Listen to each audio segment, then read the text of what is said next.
polite professional.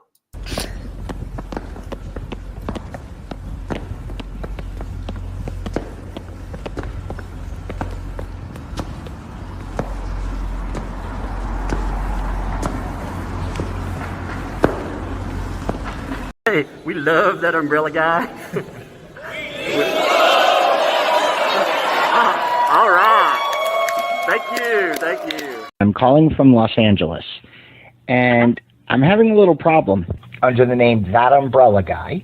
I sent him my phone number at least 20 times in the chat and told him to call me. He ignored me, or I'm a man. I filed the report. If you guys could take a look at it and give me a call back, I would love to hear what you guys can do to help us. We really need to kind of stop this guy at least until Monday. I told him to call me, or I'm a...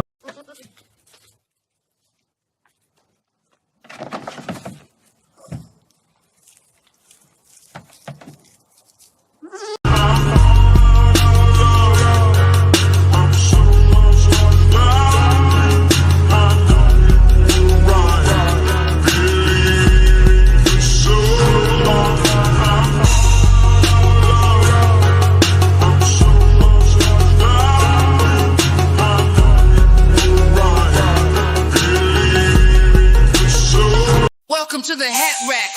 Question, army of one.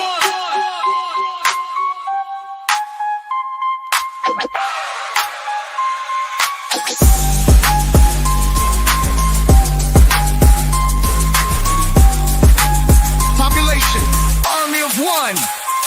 Thumping the mic like a nuclear missile. Forged from bars of platinum grill dismissal. Blasting PR that's so out of hand that all the fudge rounds in the world won't keep you off the witness stand. And do I know? No. Or do I know? No. Well, I'm aware you never made it on my live show. No. And you're so hot and twisted. You mainlined a career path of lawyer once, but now delisted. Always saying the unspoken parts out loud. Grinning through questions, really are you that proud? We got him, he took the bait. Content Krampus in the meat sweats, delivering the mic hate. And here's a statement of fact. On the mic, there's one thing that you really lack. Yeah, we're talking mic skills. Unless it's gripped in rock shape like socks to all the misguided shills. Those aren't socks. Imagine making a website admitting that despite your denials, there's no acquitted. You put your name up in lights, an ecosystem comprised of a group of random parasites. And me, I've got this feeling that ringworm would be far more appealing than tuning into that for a few hours and all the stupid that noise empowers. Granted, there's one thing that's entertaining, and that's amidst all that craning.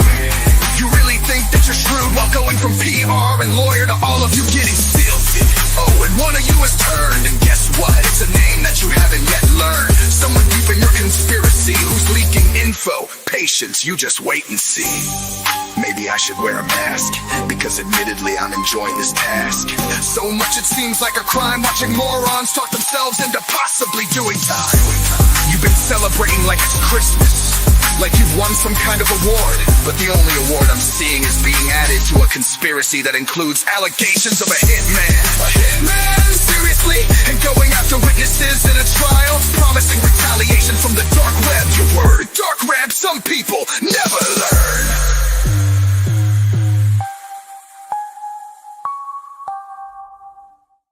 All right. What's up, folks? Play it again. It was I like so that one. good. All the fudge rounds in the world. I think my favorite part was ringworm would be more entertaining. I've got my suckling pig on my cutting board. I'm ready to stab and dive in, man. Look at how good that looks. Like, Mama Fox wants to carve up that pig. Guess who's the pig? Does anybody have any guesses? After today, I can guess who gets to play Porky. Who's Porky today? Oh my God. I mean, today has been a rough one for a certain guy. You know, you and I have been doing the back and forth Depo, but today, It's a little man. difficult. Oh, were they it was weird. They were promising all kinds of weird shit. They were promising that they were gonna destroy Germany because of the Depo. Actually, we got an order on that today. We did. This judge is not playing. Judge Daddy. I'm decided to call him Judge Daddy. He's not playing. Daddy's Judge upset. Daddy. What up, Judge Daddy is upset. Yeah, he He's it was turning the interesting car 'cause around. You can tell he's not messing with anybody. No. But he was pretty sympathetic, and at least the way I read it, we'll read it out loud, and everybody else can read it with us. But I felt like he was pretty damn sympathetic to Jeremy Hales through his statements. And Bruce, what did he get? What's that sound clip? Denied. Where is it? Where is it? Hold on, I have it. Denied. Sit down. Yeah, exactly. Change Bruce's name from BBB to DDD. Denied. DDB. There it is. I mean, He's got 3 of them in a row. He got one as a footnote. I mean, that was amazing. Bad. It's bad like, when Judge Daddy is denying you in a footnote. Oh, and what's so funny is when you put in a motion and the motion gets shot down right when it comes in. Like, he thought he was being slick. He put it in at like 4:45 p.m. and the judge at 4:48 was like, sit down. It's like he was sitting there waiting for it to come in so he could say no. It's just it's been an amazing day so far. It's been amazing. And I do day. think that Judge Daddy is like, okay, look, he reminds me of my dad, like when you're in the car and we're in the back seat and when we were kids and we're fighting over like a lip gloss. And he's like, all right, that's it. I've had enough. I don't care who's right and who's wrong. I'm going to pull this car over. I'm going to beat both of you. And then we'll have the conversation later. But just be quiet. Just be quiet. That's how it sounded. He was like, at the same time, he was like, given the contentious nature of this litigation, I mean, I'm going to do this. But at the same time, it wasn't I don't understand. It almost feels like I kind of understand why this could happen. I kind of understand that. And that, considering the stuff we've already heard with suggestions and recommendations about, being called a PDF file, I'm going to say somebody's been noticing what this case is about. They're taking my main overview of what happened with the judge is that he gave Jeremy a warning, but he put his boot right up Bruce's ass. Yeah, we're gonna get more Depo, by the way. We're actually gonna Are we doing that tonight? No, I'm saying there's gonna be like more Depo done, just to let people know. That's part of a decision. No, tonight there's so much document. I don't even know how we get past it, I know, but there's a lot. Yeah, there's gonna be added documentation to every God. I'm making sure I didn't miss anything. I'm just making sure I got everything clipped before we started there. Like I said, it's been an interesting one. My favorite thing though was they were just bragging last night, which I thought was very strange, by the way. They were bragging about how on a certain PR show, how they got added to a letter that was sent from lawyer to lawyer, and they decided they were going to talk. I was like, God, I know. I couldn't believe it. I couldn't believe I heard that right. Is that right? Did Bruce, or denied, did he actually copy those people, those idiots, on a missive that he sent? That's what it sounds like. That sounds like a improper. That's very much. I'll tell you what, it makes me, now I know why he didn't want to sign a confidentiality agreement to keep Jeremy's clients a secret, because he has no intention of doing that. He intends to hand it all over to the hate channels, the PR campaign, so that they can go after more clients. So this is the thing that I would absolutely make sure, if it were me, I'd be screaming to the judge, look at what he's doing. Look at what he is doing. He is going to give away business secrets, which is why it shouldn't be said in open court. This is one thing that I have, or in the deposition, this is one thing I have a problem with the judge's ruling, where he said that the businesses, well, we'll get to it, but he said that the business information he should answer, not without a confidentiality agreement. He shouldn't, because this is garbage. Let me ask Chat, by the way, something. Chat, can you hear there's like a heater thing that kicked on behind me, and I'm curious if Chat can actually hear that thing or not. Can you I can you can't hear hear it. something? You can't hear it? Okay. I'm just curious if No, Chat and I can can hear it usually or not. hear a lot of like whatever's behind you, but I'm not hearing that. That's good because I have a gas stove that's really close right behind me, and I'm like, yeah, I don't like live streaming with the thing right behind me. You know, it's like, yeah, hey, let me, you know, you get a little animated. You're like, oh man, deny. No, the chat says no, they can't hear it, Okay, so that's all right, good. good deal. I just wanted to make sure, you know, Chat, because I love you, and I don't want you to listen to something that sounds like a jet engine behind me. I pushed it halfway across the room and it came on. I was like, well, I'll test it out. Good deal. So I don't have to live stream in subarctic temperatures. That's good that you can have your little space heater. We must have the temperature here rose a little bit, and I can always tell when the temperature rises because my room gets bearable again, and I don't have to wear gloves and a hoodie in my office. So I'm good. I'm actually wearing short sleeves right now. I can't believe it. So, we must have it. The house is nice and toasty. I kind of like it cold. I don't know what kind of temperature do you keep it at your house? Curious. 71, but my upstairs is much cooler than that. My upstairs has got to be like 68. Yeah, I can But do about 60, 66 usually. I would say at night in my just my bedroom, because the fireplace, the chimney does not run through this room.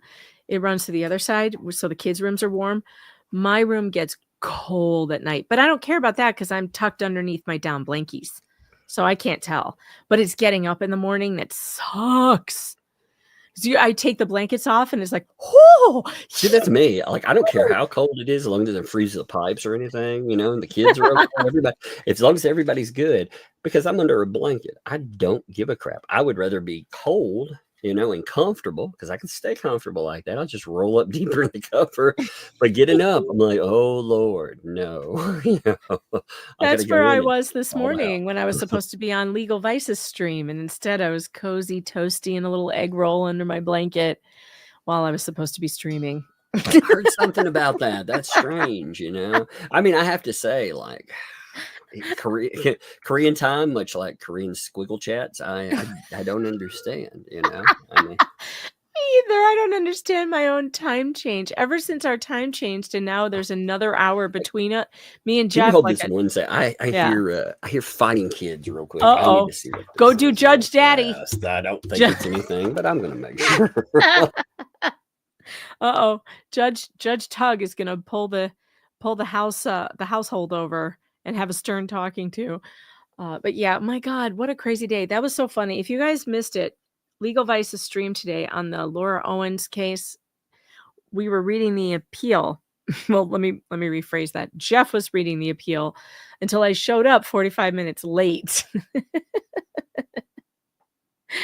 So yeah, it was fun though. We had a good time. And we will be doing it again tomorrow morning, starting at 9 a.m. And this time for real, 9 a.m. Eastern time, because I have a morning appointment from 8:30 to 9. So we will be doing part 2 of the appeal brief by David Jingy. I was snoozing.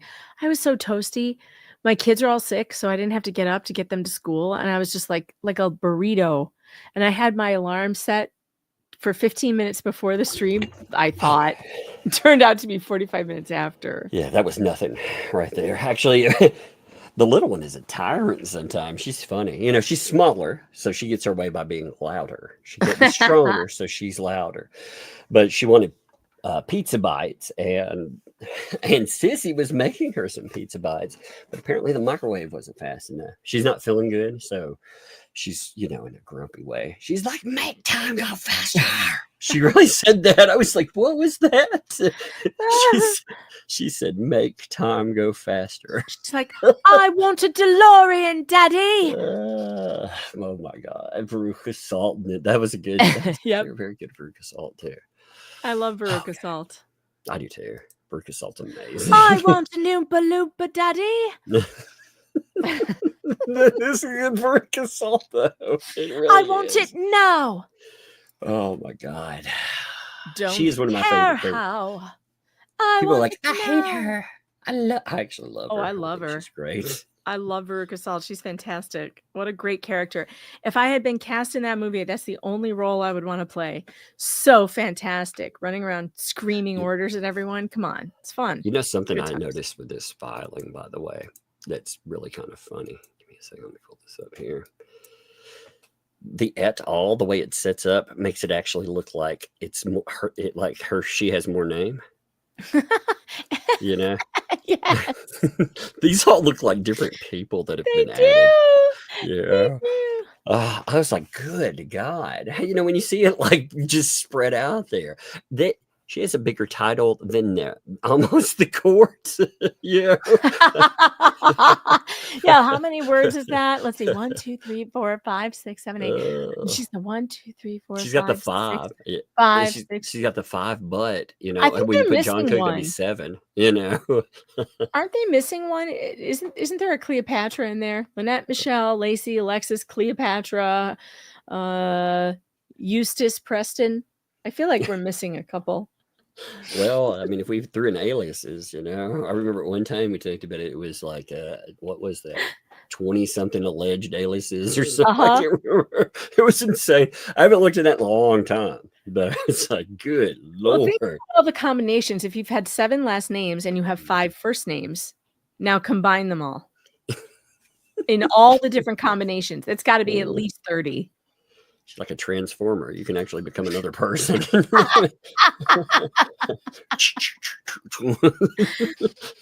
Oh, are we starting with the order? Well. Oh, wait. What was first? This is the motion for audio. That was the first. Okay, so to recap, Bruce. He put a motion in for the audio of the deposition. He claimed he had to have it because it would show the court that Jeremy Hales was a big bad meanie, and he was like, wah. And they've been bragging the whole time that Jeremy Hales is going to get smacked in his place and the judge is going to, you know. Here's the thing you need to know, first of all. The morons that keep talking about this, they don't know shit about fucking courts. You can tell. They know nothing about it. I can't believe they have people listening to them. They know nothing about any of this. I happen to know now that Lisa has been involved in several lawsuits. Whether she's been the one suing or been sued or whatever, she's had several lawsuits. So she should know more than she does, but she doesn't. They have no clue how any of this works. And it's funny. It's amusing. Well, it's fascinating because they think the judge is going to come in. You know, he's actually going to force people to pay, you know, they're going to smack down Jeremy with some kind of a monetary penalty. And I was like, that's not gonna, that rarely happens. You know, there's a lot of smack talk about that between lawyers. They're all the time. You know, if they're really adversarial, all the time. They're like, oh, I'll get you with that. You know, that's how you keep people in line a lot of times. And Bruce whines about it a lot of times too. God, he whines so much. It's so bad. But I did not expect this right here. I thought would be maybe a paragraph or something. You know, it doesn't sound like it would be a lot. Yeah, it is. It's amazing. Quick, before we get to that, I would like to say that the locals chat has made a very special meme for Christmas. It's spruce. By the way, I do want to say this. So with Whatnot, you know, we saw the auction yesterday. Oh, that was so those fun. Very special kits. My God, they need to make about 1,000 of those things because those things were like bam, and they were gone. And I got one, and I didn't even have to wait for the one they set aside for me. I actually bid on one immediately, and I got one. Thank God they set one aside for me. I had a child issue where, you know, they're okay, but they one of them decided it would be smart to knock over some shelving stuff. And I was like, oh Lord, I was going to make sure they were okay. They were. I was like, well, anything else can be fixed. You know, it's all good. But yeah, I come back 5 minutes after the fact, and it's like, they're gone. So thank God they sent one back. Yeah, they were gone so fast, and the bubbles, the blow me bubbles, those were sold out too. But I am really enjoying Spruce, and I may call him that for the holiday season. Just That's let you know. amazing. That is amazing. Oh, that's good. Let me see how this sets up. Spruce. Yeah, man. He's everyone's favorite LULYER. You know, I mean, for real, he has been a barrel of laughs. He is. He should just adopt that name. He should put it on a shirt. He should put it on a business card. Business? What kind of business do you think he's going to get after he screws this case up? I didn't say he has any business. I said put it on a business card. He has no need for a business card. Like, give it up. Go work at Walmart. Like, you're done. I have all kinds of weird business cards. You know, I have a business card for like joke ones about YouTube. I'm just some weird ones. I have a friend that makes business cards. I want to know less people. I don't want to hand out my information to anyone. Realize and Germany needs to sell the merch outside courts. that would actually be we could do hilarious. like a media van. We could have a media van like we did in Arizona, and we could set up like some breadsticks and scones and lattes out there. We could have a t-shirt table. See, now that would be a lot of fun, but I'd be scared to do it in this case because I don't know, a hitman might show up. Yeah, exactly. So I don't think I'll be if I do go, and that's an if, because maybe I won't, because you know these people are off their rockers, crazy, insane. If I do go, I don't think I'll be announcing it. I'm planning on going. You know, if they want to. Oh, good. I'll just walk behind you. Yeah, you're big enough. If they want to. Wait a minute. Hide behind you. Wait a minute. You know, you're either saying I'm tall or I'm fat like Snuffleupagus. Well, you're like a size 14 shoe and you're like 6'4". So I will be a midget compared to you. So I can hide behind you, I think. I'll probably just be hiding behind your legs. It is funny that you know, I was talking the other day about that anime Matsuri convention we went to. You know, all these little weirdos have been throwing fit, you know, and they're like, I'm gonna do something, you know, and I get there and I'm not a little guy, you know. Again, I'm pretty tall and I'm not small. I was running around with a Jason Voorhees mask on, and you know, like, and gold rings on every finger. Yeah, nobody stepped. I was like, wow, that's pretty amazing, you know. I wonder, does the court have like a pimping guideline? If I wear too many gold rings, am I breaking the pimping gold line? I don't think so. I bet they're used to that in a courthouse. Okay. Yeah. I love wearing them. You know, you're going to have to take them all off and put them in the basket. Oh, I've had to do that before, actually. It was really funny. Do they look at you funny when you have to take off? Yeah. Like 10 rings? When you got 8 rings on each finger, 16, they're like, what the fuck is going on with this? Yeah, I just thought it'd be funny. I wanted to see what would happen, so I did, and they ran it through. They looked at me like it was kind of fun.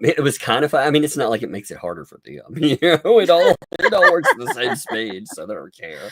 Oh, Melissa says Pensacola is ghetto, so no worries. All right, good deal, man. Right there. It's everybody's got the grills, I guess, the platinum grill. Should we get the Walmart grills? That's funny. That has been a joke for freaking the platinum grill. Although I have said, you know, if I ever dropped a meal or something, I might actually for real. Oh, that's so funny. So funny. My kids, you know, after they finally understood what it was, like my oldest daughter is like, Dad, you're embarrassing enough. Do not do that. Dad. That's so funny. Yeah, she pulled me aside just to be like, you are embarrassing enough, Dad. You embarrass me. Do not do that. I know, like, if she ever, like, you know, I don't really let her get out of my sight with anything, but if she ever just strays too far, I'll, instead of like yelling her name, I've noticed, like, if you yell a name, they're like, hey, Stinky. Stinky. She'll come back over there. She'll come fast. She'll be like, shush, be quiet. So, I mean, if I need them to get there fast, you know? Stinky. It's like reeling them in with a freaking, like riding a reel.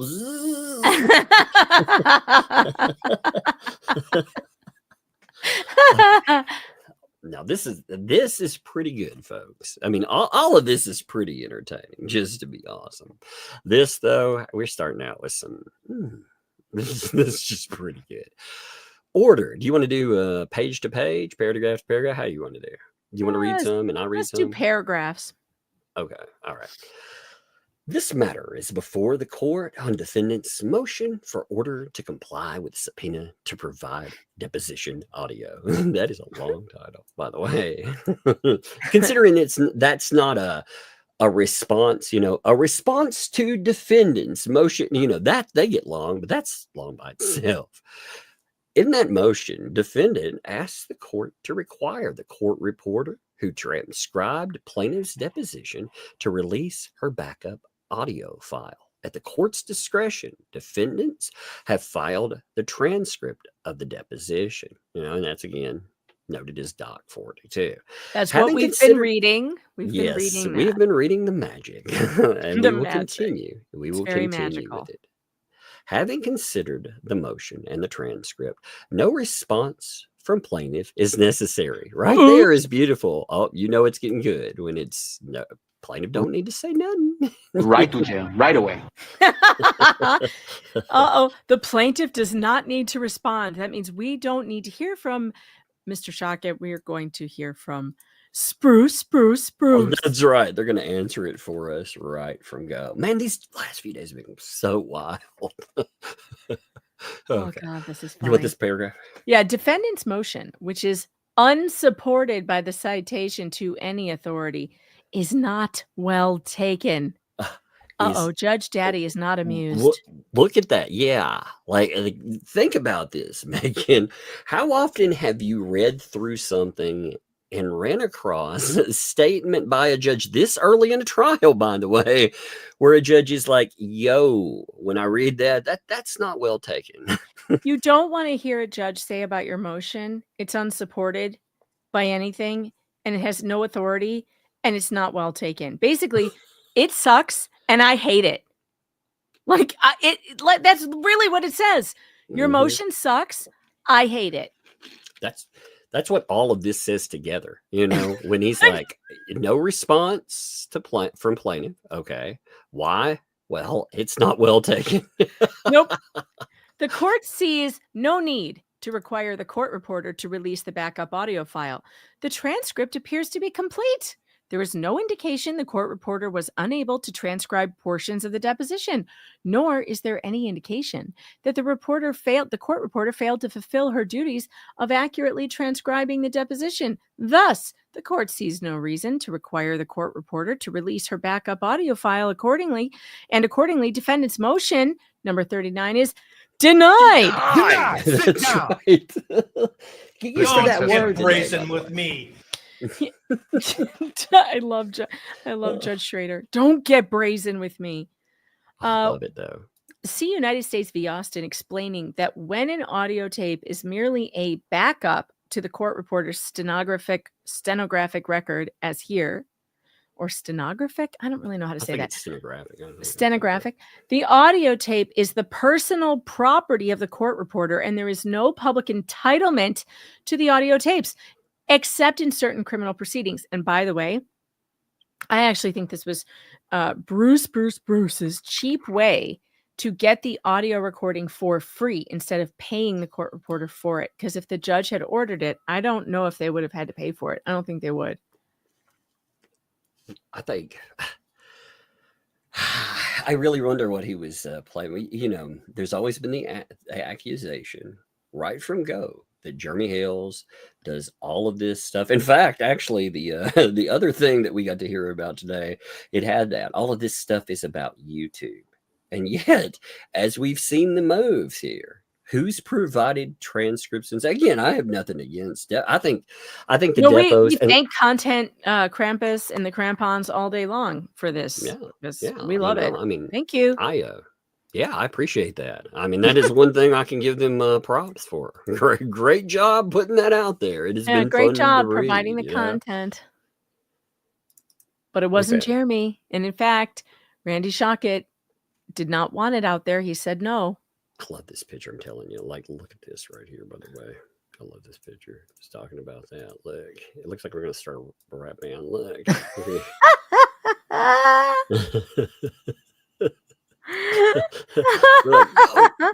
yo. I'm like, oh no, not them again. Not again.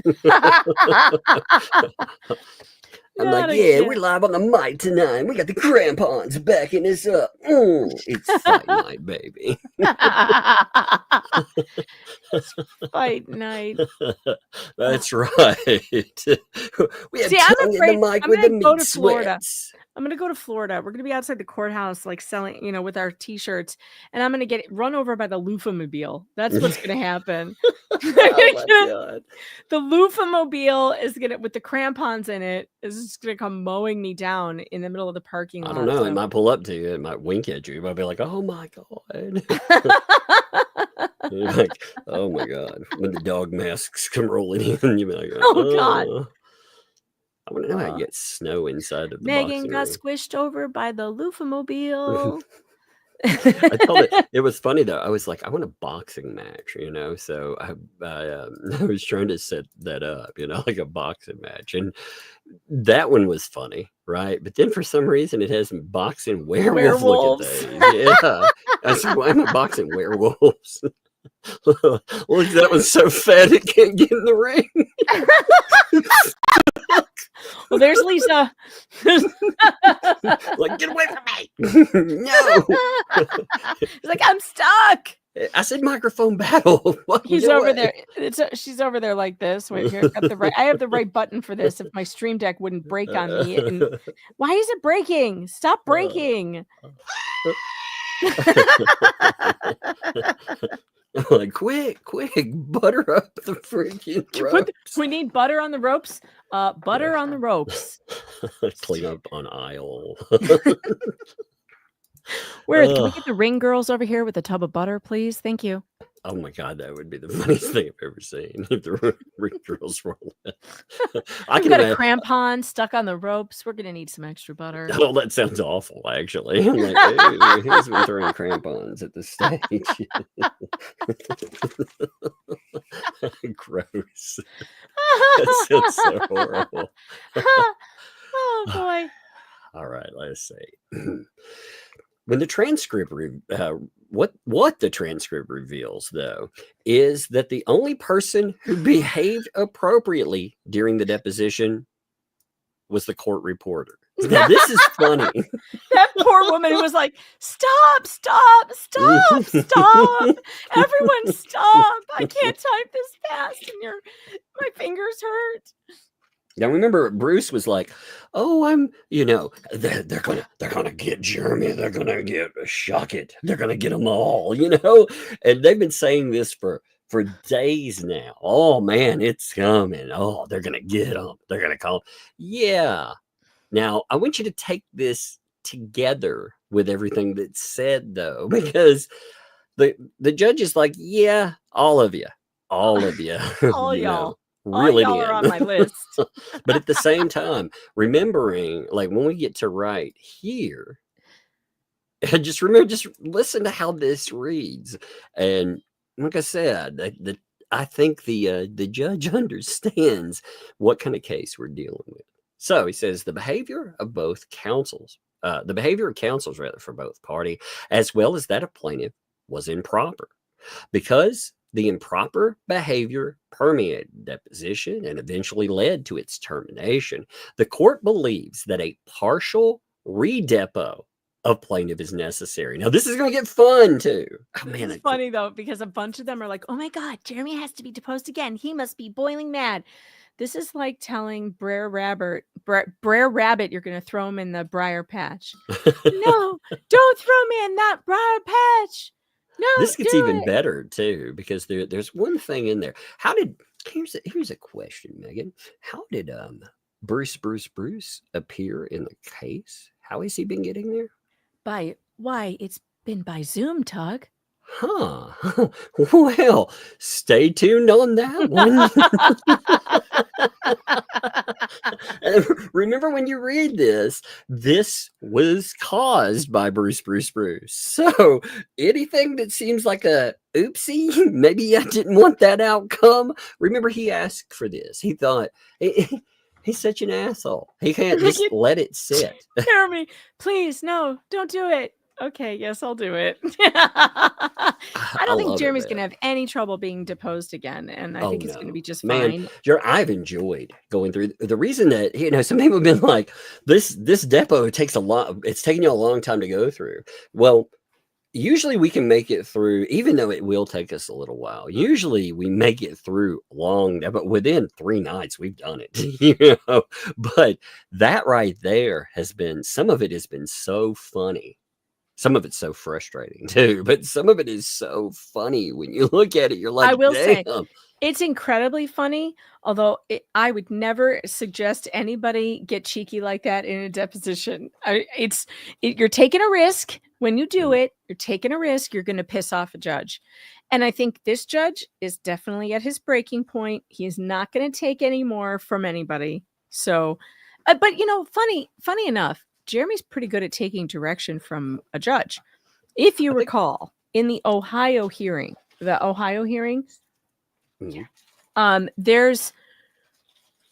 was a moment when the judge, who was not taking any shit from anybody, if you remember that, she chastised both of them. And she told Jeremy, she was like, something like, we're not going to have any more of that. Because he had not an outburst, but he said something, and she was like, you're not going to do that. And then she yelled at Lynette too. She yelled at John and Lynette. And I remember Jeremy saying, when he was talking about what happened, he was like, oh, she put me in my place. She put them. And he was like, this is a fair judge, because she's telling me she's not going to take any crap from me, and she's telling them she's not going to take any crap from them. That is what judges are supposed to do. I think the judge looking at this stuff too, you could look through those pages and you can tell counsel is gaslighting the shit out of Jeremy, grinning and doing all of this stuff. That is so freaking improper. Notice they start out with said something about it. Behavior of both parties' counsel. It starts with counsel. So, and then it's like, and plaintiff. So it gets to that. But again, there's something beautiful about that too. Now listen to this part. I would like to know, though, I am a little annoyed on behalf of Randy Shockett for both counsel, because I can't really point to anything that Randy did that I could say was improper. He wasn't rude, because he's not actually somebody's there. It's not his deposition. He's sitting there as a lawyer. So turning to him and making demands and asking questions of him, he's not there for that. And he was never rude. He was never rude, and he was never. I mean, Jeremy was a little rude. None your business, But Randy wasn't. And if the judge is saying, and we'll get to that, that Randy should have controlled his client, I think. Good luck. Good luck to anyone with Jeremy Hales as a client trying to control him. I'm going to say this. If you put a douchebag in front of me that had been trying to ruin my life like this guy had, I don't know how I would react. But I think the emotion for him to try to gaslight over and over again, I think I might have blown up, because he kept playing the game. We've gotten to the point where they're in the signs. Just the questions he asks, and he'll asking a million freaking times, and the stupidest ideas that are going through that. But he's asking about the signs right now, and can you prove anyone saw them? Then after that, he's like, well, how exactly did you go in and compare stuff? Did you take photographs of that? That was stupid. That was so stupid. And all the Groundhog Day, the constant repeating of the same question for 3 pages. Like, come on. We spent 20 pages. It felt like an O-light. I mean, it was a bunch. How many times did he ask Jeremy about his junk? How about that? He asked Jeremy about his junk at least 15 times. Like, what do you really want to know about Jeremy's junk, Bruce? And why are you so interested? It's so bizarre. you want to see his mindset too. You look at his answers and how many times he brings up certain things. When he's bringing up again, like I'm just going to call it the ecosystem. When he's bringing up the ecosystem, that tells you his not only mindset toward this thing as a whole, but is this guy that's standing in front of him. You know, again, he's not part of conspiracy. He started something. I mean, he's the guy bragging about it behind the scenes, mailing everybody in their freaking mother trying to get this stuff on. Oh, it's nuts. By the way, too, I want to note this real fast. I want to note 2 things, actually. Number 1, apologies to Squid Pro Quo. I've got those emails from Bruce, and I really want to get into them, but it's been this kind of, I don't know. I will get there. I will. But it's been nuts. Also, let me shill for a giant this second here saying, if you like this content, and there's quite a few, there's almost 4,000 of y'all. Again, this has been wild as a rhyme. But if you like it, tell people we're live. Tell people about this thing. Be like, yo, you need to see this case because they promised it would get bigger. Yeah, let's make sure that when people hear about it, they actually hear what's going on. You know, they're actually directed to documentation and whatnot. And on top of that, if you want to like, it's free. And beyond that, if you like to breadstick money that, yeah, that's appreciated. And I've got a kid. You need wipes for that, so? Oh, yeah, I could use those for sure. Thank you very much. Yeah, you need one of those. Yeah, I'll need those. Okay, well, thank you. Give me 5. Yeah, they're outside the bathroom. Okay, thank you. Thank no you. one used them. I only used 2. Oh, okay. All right. Well, thank you for bringing those. I really, I'll tell you what this is. No one In a minute. used them. All right. Bye. Love you. Love you. Close the door. Oh, my Aw, Lord. that little voice. Yeah, until you look at what she brought me. She was like, What did she bring you? She's like, here's some Huggies clean wipes. Do you need these? Huggies wipes? For when you go to the sanitary bathroom? wipe. Yeah, she brought me the bathroom bathroom. wipes. She's like, do you need these? For the bathroom? She's like, only 2 were out of there, and I only used them to wipe something off the cabinet. I'm like, okay, that's. Wait a minute. Maybe you need to go look and see what's on the cabinet. No, that was from the other day. Actually, I know what they were. Okay. Otherwise, I wouldn't worry about it. I was just like, that's. Well, I was thinking about the spices for a minute there. Well, everybody kept talking about pea pads yesterday. It's like, wait a minute. Clean up on aisle chair. Wait, what? Oh, God. Okay, here we go. Because of the improper behavior permeated the deposition and eventually led to its termination, the court believes that a partial redepo of the plaintiff is necessary. Given the contentious nature of this litigation and the improper behavior that plagued the initial deposition, the partial redepo will be personally supervised by the court. Wow. Oh my God. Oh, the judge is getting ready to do this. The judge is like, this shit is wild. Yeah. We gonna shut this down, baby. You know, though, this statement right here tells me that the judge is actually aware of what kind of litigation we're dealing with. You know, we're dealing with somebody that put out signs about a man. And they've already said that again in the recommendations. I would refer people to that. If you don't have to take my word or Megan's word on anything. Just go back and look at the recommendations. They told you going out, calling someone a PDF file. I mean, that in and of itself, that is life destroying. And like Jeremy said in the Depo, you don't have to prove that did monetary damage, because that in and of itself is so damaging. We on its face know that calling somebody that, putting these out on signs by the highway, yeah, that's bad news. So the Facebook group has a funny meme. Oh. The judge with the wooden paddle. That looks like what's his face? The actor, what is it, Adrian Brody? Yeah. Yeah. Let me see. I can't think of his freaking name. Yeah, there he is, Adrian Brody. Like, Oh, it's so funny. it reminds me of him. He's going to be. It's so funny. The judge is like, you are going to come to this courtroom in Florida, and I'm going to stand there and watch you take that deposition. Yeah. Look at this. He actually does like look at it like a little bit. Check this out. Give me 1 second. Whoops. There it is.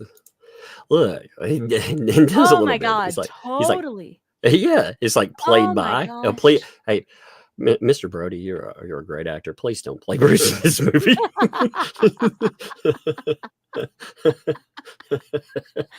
Oh man. He's like, but I've always wanted to be spanked with a hairbrush. But By a I'm judge. gonna put that back on this stage here. Oh, it's so funny. It's so That's funny. beautiful.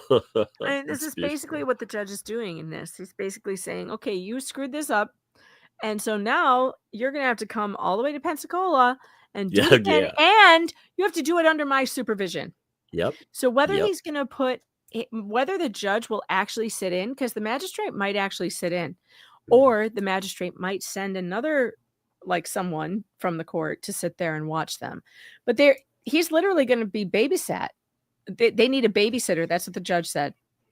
It's crazy. Like, here's the generally holding that because of deposition misconduct, the defendant was required to sit for a new deposition that would occur in federal courthouse under judicial supervision.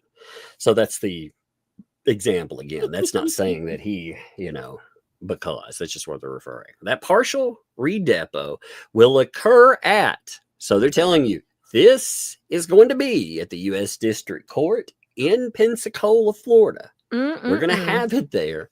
I can taste the seafood already. And this is going to be up to 3 hours. Okay, so I hope Bruce likes oysters. They break down the rules on this too. Footnotes in this one are actually pretty good too. The footnotes are so spicy. Yeah, You like great. your wipes? I do. Thank you. You like your wipes? Yeah, you need Yes, I those if love- you get your hands dirty. If I get my hands dirty, yeah, definitely. Yeah. Well, thank you. There. She wanted me to open a banana. There you go. Take it upstairs with you. Okay. Love you, kiddo. Be careful on the steps with that. Okay. All right. Love you. Love you. Oh, she had a mouthful. All right. Hey, shut that door good, please. Thank you. We may have a lot of Raider tonight. I don't know, but that's okay. It's always good. This has been a funny anyway. This isn't going to deal with any. These are court orders, so we're it's a little different. Yeah. But here's the footnote: there'll be 2 hours for direct examination, so we get 2 hours direct. 45. This is up to, by the way, 45 minutes for any cross-examination and 15 minutes for any redirect examination. The allotted time is exclusive for any breaks. If the allotted time proves insufficient for some reason, the court, they reserve the right to extend it. So they say, 3 hours, but if some reason we have to go in, we have to do more, then we have to do more. Mm-hmm. I think that's fascinating. I don't think I've ever seen this happen in a case I've covered. I've seen it happen in one other case that I'd read something I've never on. seen it. I've never seen this. And also, though, the thing that's funny is that I don't see how this is bad for Jeremy at all. Because did anybody think that Bruce did well in that deposition, and that if Jeremy had more time, it would have somehow gone better for him? Because no, it wasn't going well for Bruce at all. What this tells me is that also Jeremy is 100% beyond prepared. Like when you look at his answers, man, they wanted to focus when PR or anyone, they wanted to get a hold of that. They focused on the snark. He was like, okay, well, look at all of the stuff that is either buried in that or surrounding it. It's preparation, He knows this case pretty much inside and out. Yep. Now, this is where it gets good. This right here.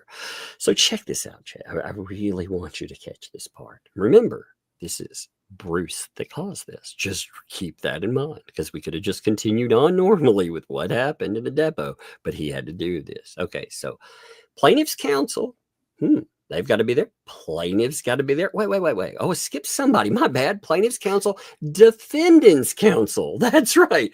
Bruce, and plaintiff will be required to appear in person for the partial redeposition. So get your best suit out, get it pressed and cleaned and dry cleaned and everything else. Get your good top hat out, Bruce, because you're going to Pensacola.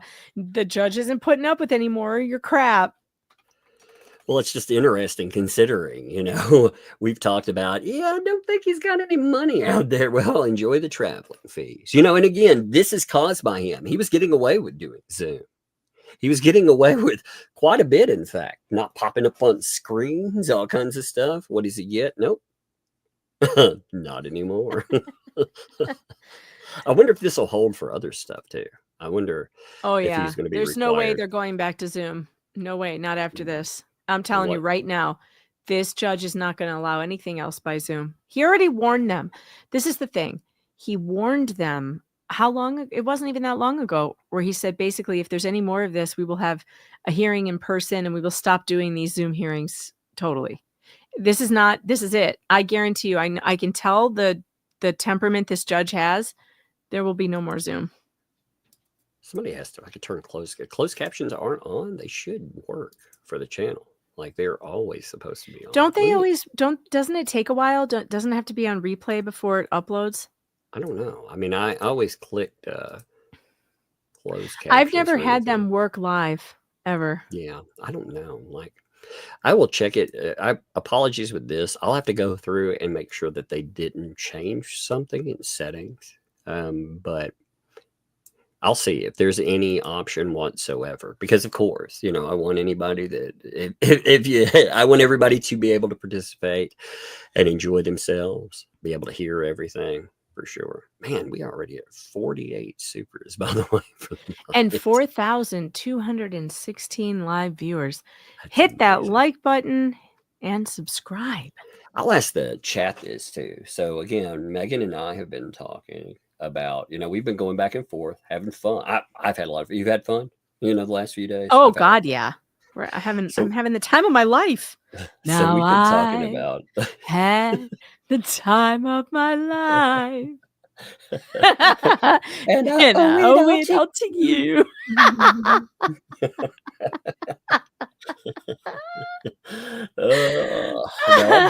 We were talking about solidify we've been doing Tuesday, Thursdays for sure, but we've been talking about an actual show as well. So if we create a show, we want to present this idea out there as something, so it will be not only for everybody, but for platform too. When people are like, hey, lead some people to this, make sure that you spotlight it. So places like Rumble, they might actually tell people that we're there. So if you like that idea, let us know in chat. I actually I have a few of the chat suggestions for a show title. You want me to read them? Yes. Okay, these are the ones that the chat has suggested so far. Please feel free to suggest new ones. Unredacted, Off the Rails. That's kind of funny. Kind of like Off the Rails. Professionals. The Professionals. Off the Rails. I like this one. Unprofessional. Yeah, you put it like in you put it in quotations, the I could see it at the top. Unprofessional. Yeah. And pleading the first. I still like I plead the first. I know you were like, well, that didn't really sound. I don't know. There's just something about that really kicks with me. Yeah, we got to kick it around. I also think I think my favorite so far is Off the Rails. I mean, Off the Rails is pretty funny. Yeah, I like Unprofessional. I think that's Unprofessional is also funny. If I plead the first is not the name, it needs to be a segment. For sure. That's true. That's true. Yeah. Professional-ish. Someone just said professional-ish. Professional-ish'em. Okay. Here we go. Defense counsel will be responsible for obtaining the services of a court reporter to transcribe the depo too. So on top of it, gotta go. Gotta pick that up. Yep. Footnote number Let's see. 2. Yeah, number 2. The room number for the partial redepo will be provided to the parties upon their arrival at the courthouse. Okay, so they'll tell them where it will be. All right. I couldn't remember what 2 was. There is a really good footnote in this stuff, by the way. It's number Oh, 4. yes, I already you'll know like it. what Yeah, it no, it's seared in my brain. It's funny when I saw this drop. I'll be like, either Megan will mention something to me or I'll mention to her. She'll be like, "Hey, We'll this just is send each live," other or I'll say, screenshots. "Yeah," but with this, I was like, "Oh my god!" That's all I can say. He called. And I was like, "What?" We were already on the phone. I was like, "What? What?" I was trying to get some editing done. He's like, "You have to hear this. You have to hear it right now." It's funny because I was trying to figure out everything that has come up. Ashara has. I was making a list of some of the stuff that we haven't done yet. Shara has been on a roll, going. And by the way, props, love to Shara there, but Shara's been on a roll on Facebook. Yep. Woo, dropping that spice. Again, I want to talk about the Shara Depo, the Jeremy live, because I think That was incredible. yeah, and everything we learn about it around it too. So if we go in, we can fill in some light. But Jeremy he did a great job, like telling us a lot of what's going on with that. And we have the letters that I mentioned, squid pro quo. Again, apologies. I really wanted to already get to those.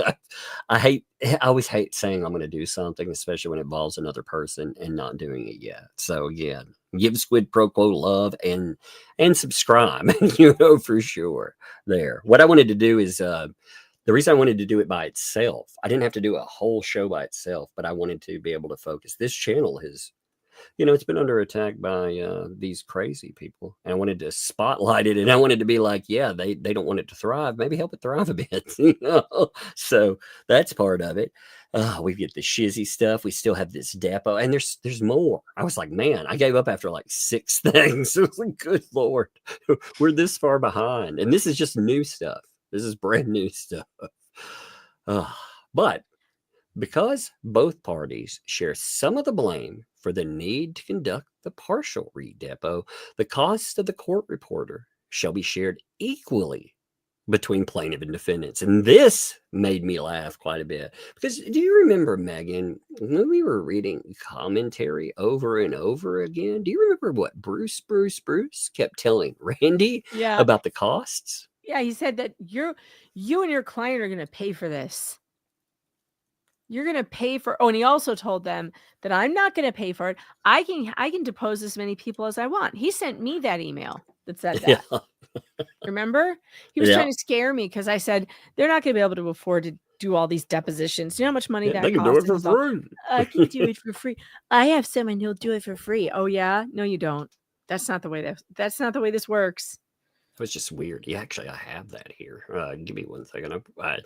I just saw that. I was like, I think I've got that where I've been reordering stuff in the computer. So yeah, here that is right here. Yeah. There's a company that does the depositions for free. This was to Megan from the old Brewster. Punky Brewster. And look how he set his message to expire in 19 days. It will self-destruct now. He started doing that on emails that he sent to me. That's one of the reasons I think I missed them. I think they went to spam because my thing didn't understand. But I mean, why would you do this? I'm going to download it. I'm going to keep it in a file. Setting an expiration date in 19 days does not help you in any way. I have a record, Bruce, you dumbass. That's so weird, though, man. Because he thinks he's Mission Impossible. All the layers you peel back on this onion, they do make me want to cry laughing. He's like, oh, there's a company that'll do it for free and pay later if and when there's a recovery or settlement. So no cost. The cost there, no object for our Well, and by the way, somebody told me that the company he used, it said on the transcript what it was Steno. Mm-hmm. And I've had several lawyers now tell me that's not how Steno works. He lied. Steno is, you have to pay them. Like you pay immediately. So he just told that story. That wasn't even true. If that's And not true, I've then talked to a what's the couple point of of lawyers intimidation? who said, we don't even know if that's a thing. Like, I've never heard of that before. And Steno for sure does not do that. And that's who he used. So that, I mean, the only point to doing something like that would be intimidation. I mean, the whole sending that letter, period. You know, first of all, that told you 100% that despite being banned, despite being told to leave you alone and so much else, he's still out there and he was still willing to write letters and to I harass you. know. He's But such an yeah, ass. he was telling you, you're going to be part of this too, Megan. Oh, we'll come, we'll get you. You know, that's the way I took it. And now look who's about to enjoy the roasted suckling pig. Oh, right. That's me. That's me. Judge Who's on the roasted. cutting board now? Judge roasted. That's the best part, you know. Oh man. Judge roasted is right. Yeah. Who prepares it the best? Oh, federal courts. Nothing better than a roasted suckling pig roasted by Judge Daddy. Thank you, Judgy. Fun times. Fun times indeed. That's the one thing I miss about doing short form videos. Busting out of fun times indeed. Yeah. Yeah, the judge is just putting that pig on a spit and it's just crackling over a fire. The fire's been turned up to 1,000 degrees. And now they're going to have to go to the luau, which will be in Pensacola on the beach, baby. All right. This will be a Meganopolis. This is here. me. The scheduling of the partial redeposition will occur by separate notice following consultation with counsel, but the partial redeposition must occur no later than December 23. Merry fucking Christmas, Bruce. Yes. Oh, it's beginning to look a lot like Krampus. Krampus. I hope you didn't have any plans for Christmas. Exactly. Yeah, I guess he's going to be kicking it right right down to the Florida. When it says Florida, it's all right, baby. And I love also, it. how about those airline ticket prices that right around the Oh holidays yeah, there? that's true. I didn't even think about that. It's going to be a little rough. Oh man. Well, you know, I wonder what bus tickets are like. Yeah. Bus tickets. Yeah. Can Like, you if I travel imagine with him? luggage. Yeah. If I travel in a box of mac and cheese. Oh my God. Okay.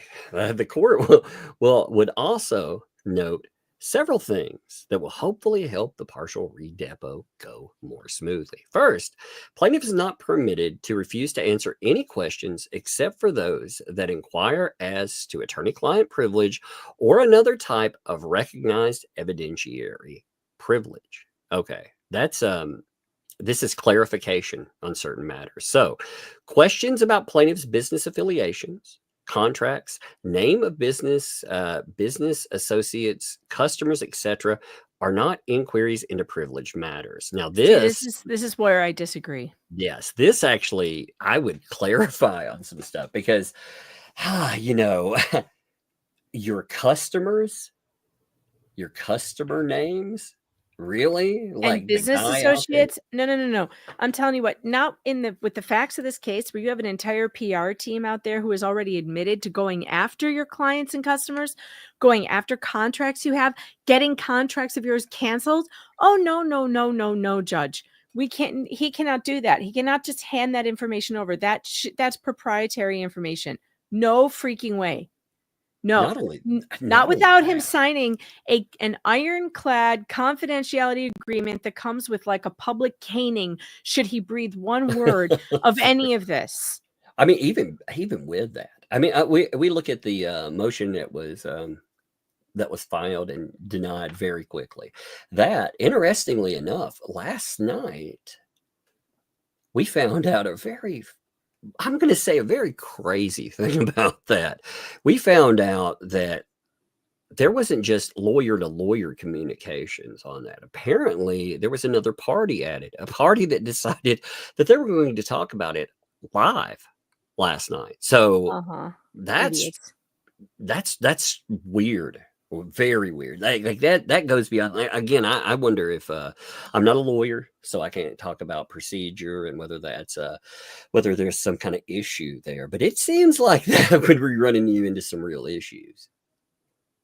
You know, think.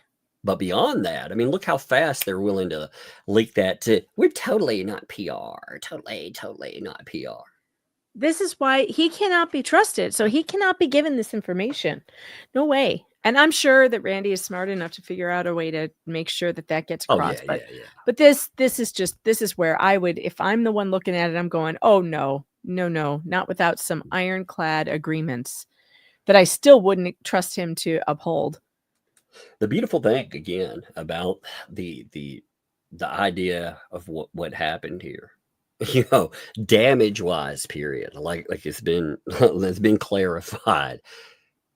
Those signs and what they said there is so bad, damages need not apply anyway. So even beyond that, you don't need to. We know that what that's saying, essentially, layman terms, we know that calling someone a PDF file is so damaging that you don't have to prove that it's damaging.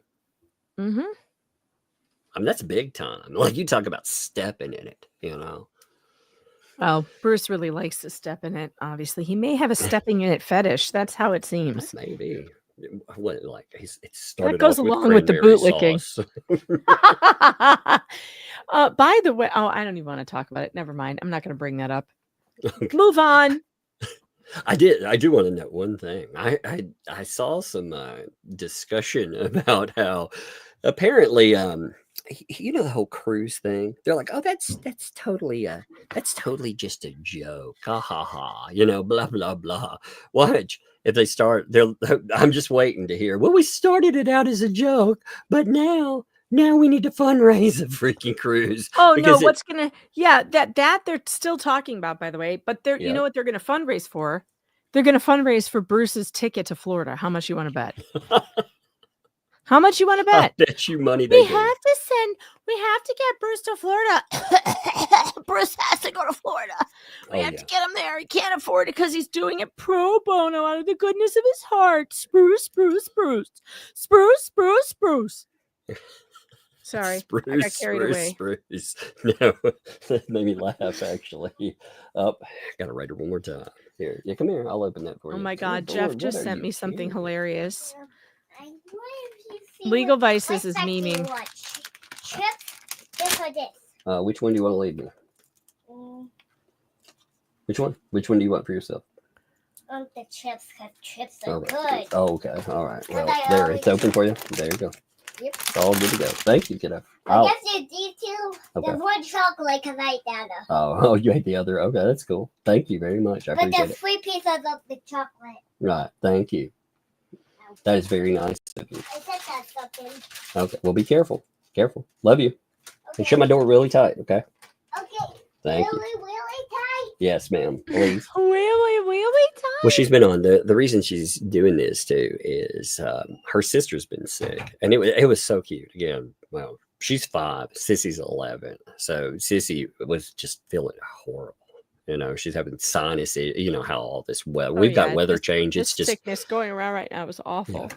So she was laying on the couch, and she brought her in these. It's a Christmas stuffed animal, but it has bells on it. And she's like, "If you need anything, Sissy, just shake the stuffed animal," because she couldn't find a bell. So she was like, "Shake it really hard, and I'll hear it, and I'll come running." So she's been trying to help her sister out all day long. Yeah, where she's been feeling bad. I was like, man, that's really cute. But you know, I've had that head cold going on, you know, because of all of this. And she's making sure. That's why she brought me the wipes, and she's making sure I'm eating and stuff. I was like, that's really nice. So Legal Vices has sent us what it might look like if Spruce had to ride on a bus to Florida.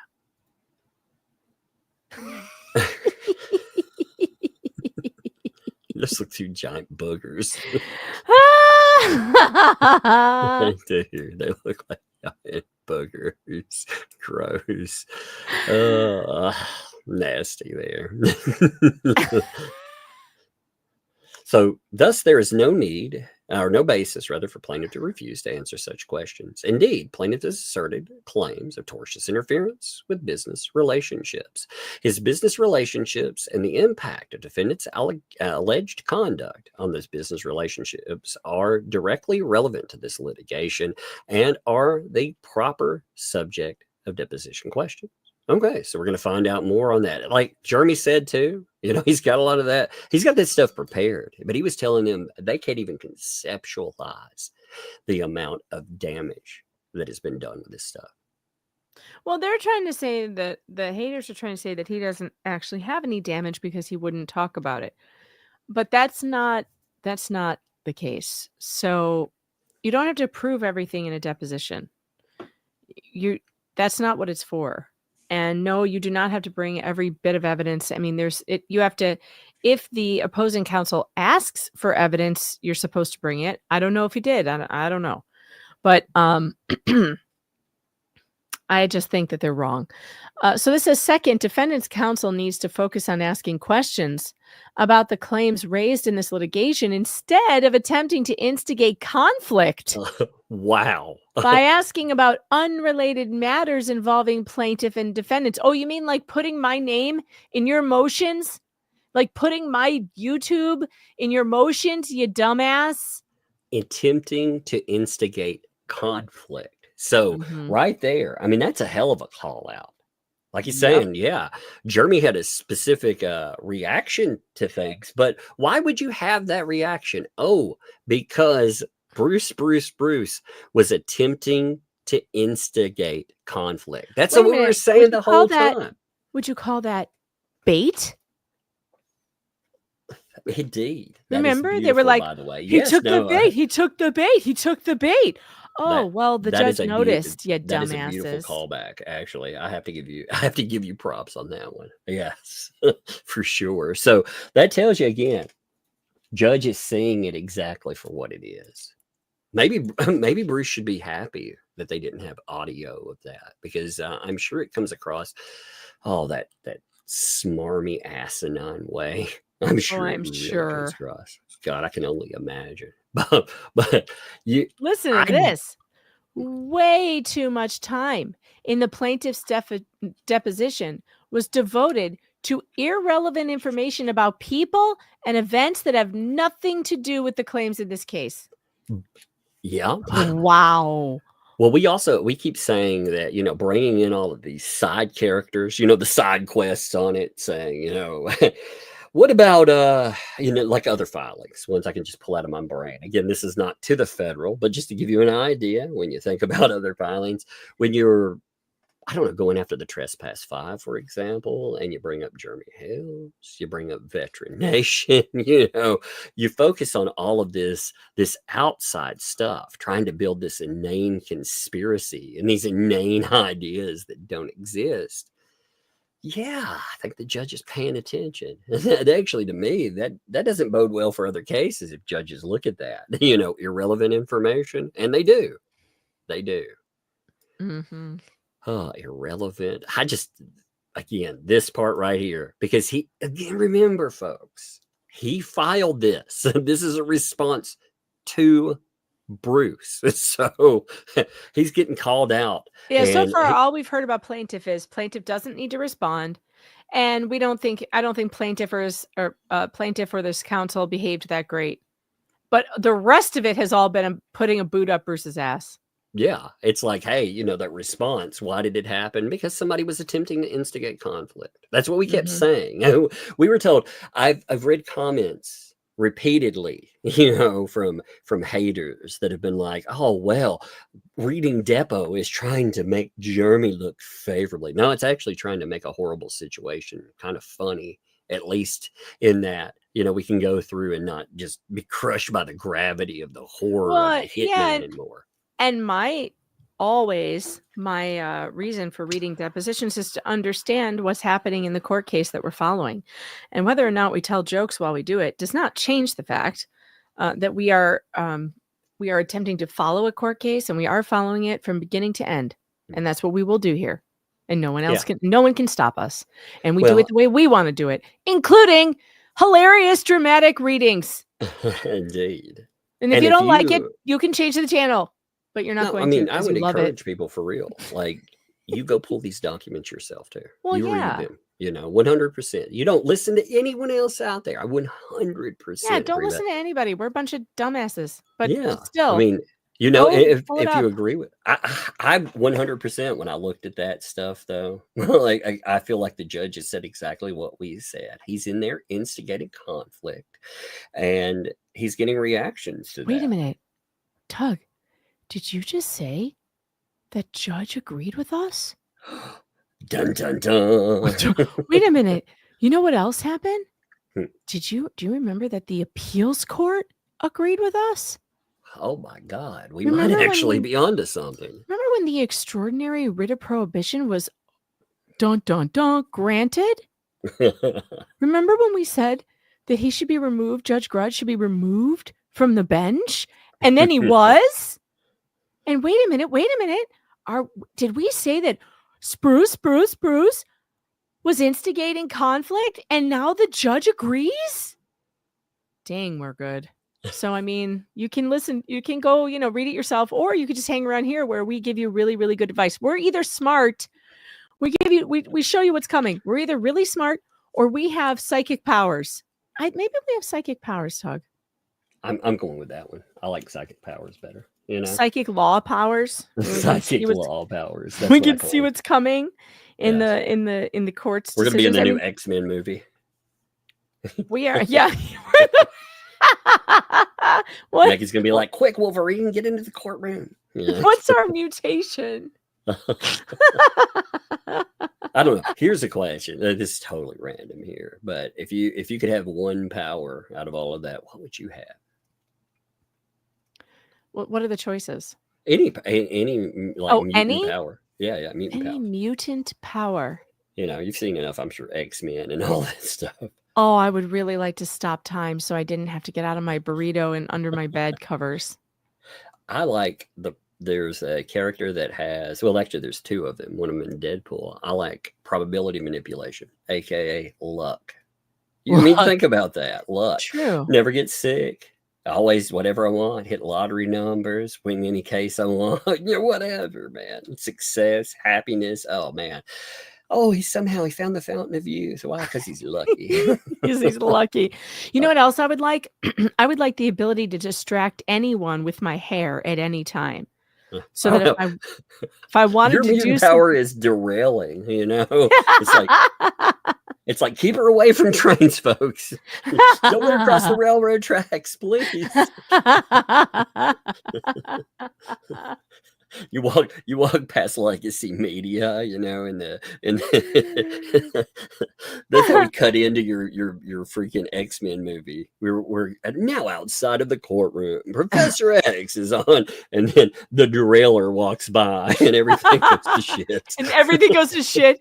Cars fly through the air. They're rolling over. All the internet goes down. It starts raining crampons. You're like, what's going on? All the internet goes down. All the tech problems happen at once. Perfect. No electricity. Everything's the pipes burst. All at the same time. See that's your new mutant name now, the Derailer. The Derailer. Codename the Derailer. That's amazing. Okay, whose turn? It's mine. No, yours. Mine. Okay, your turn. I forgot. All right. Third, a deposition is a formal part of a federal court proceeding that is to be conducted professionally and civilly. See again, case, noting on that case, recognizing that depos are to be conducted, quote unquote, in a professional manner. Name calling, personal attacks, obstructionist behavior has no place in a deposition or any other proceeding in this case. Experienced lawyers, like the ones involved in this case, should be able to control themselves and their clients, but apparently cannot, which is why the court will supervise the partial redepo. So let's call out for everybody. It's like, hey, lawyers, you should be able to control yourselves, control your clients, everybody. We're going to make sure that we keep you calm. Let's see number 3. I don't want to ruin number 4, so I'm I'm trying to be very careful. I Yes, don't please be careful. Don't ruin number God, 4. there's number 4 there. Okay, there we go.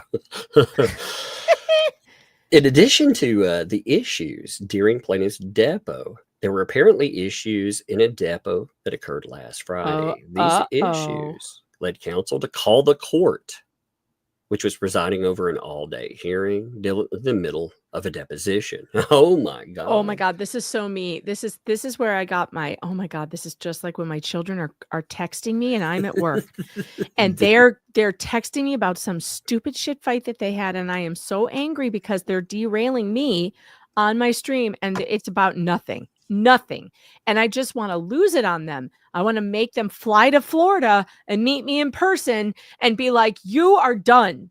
Both of you. I don't care who's right. Yeah, see, a judge doesn't want to be interrupted. Judge, it's like any of us. Man, I got a long day today. Come on, what's your problem? You know? Yeah, what? can't Fix it yourself. you You're all this? a bunch of adults. Yeah, you're. I would argue with the word experience, but okay. Yeah. Okay. Now this is good here. This is going to run us into another footnote. Everybody in this case is now on notice. So, judge is making it straight up. Everyone is on notice. No messing around. Again, five around and you're going to fox out. Exactly.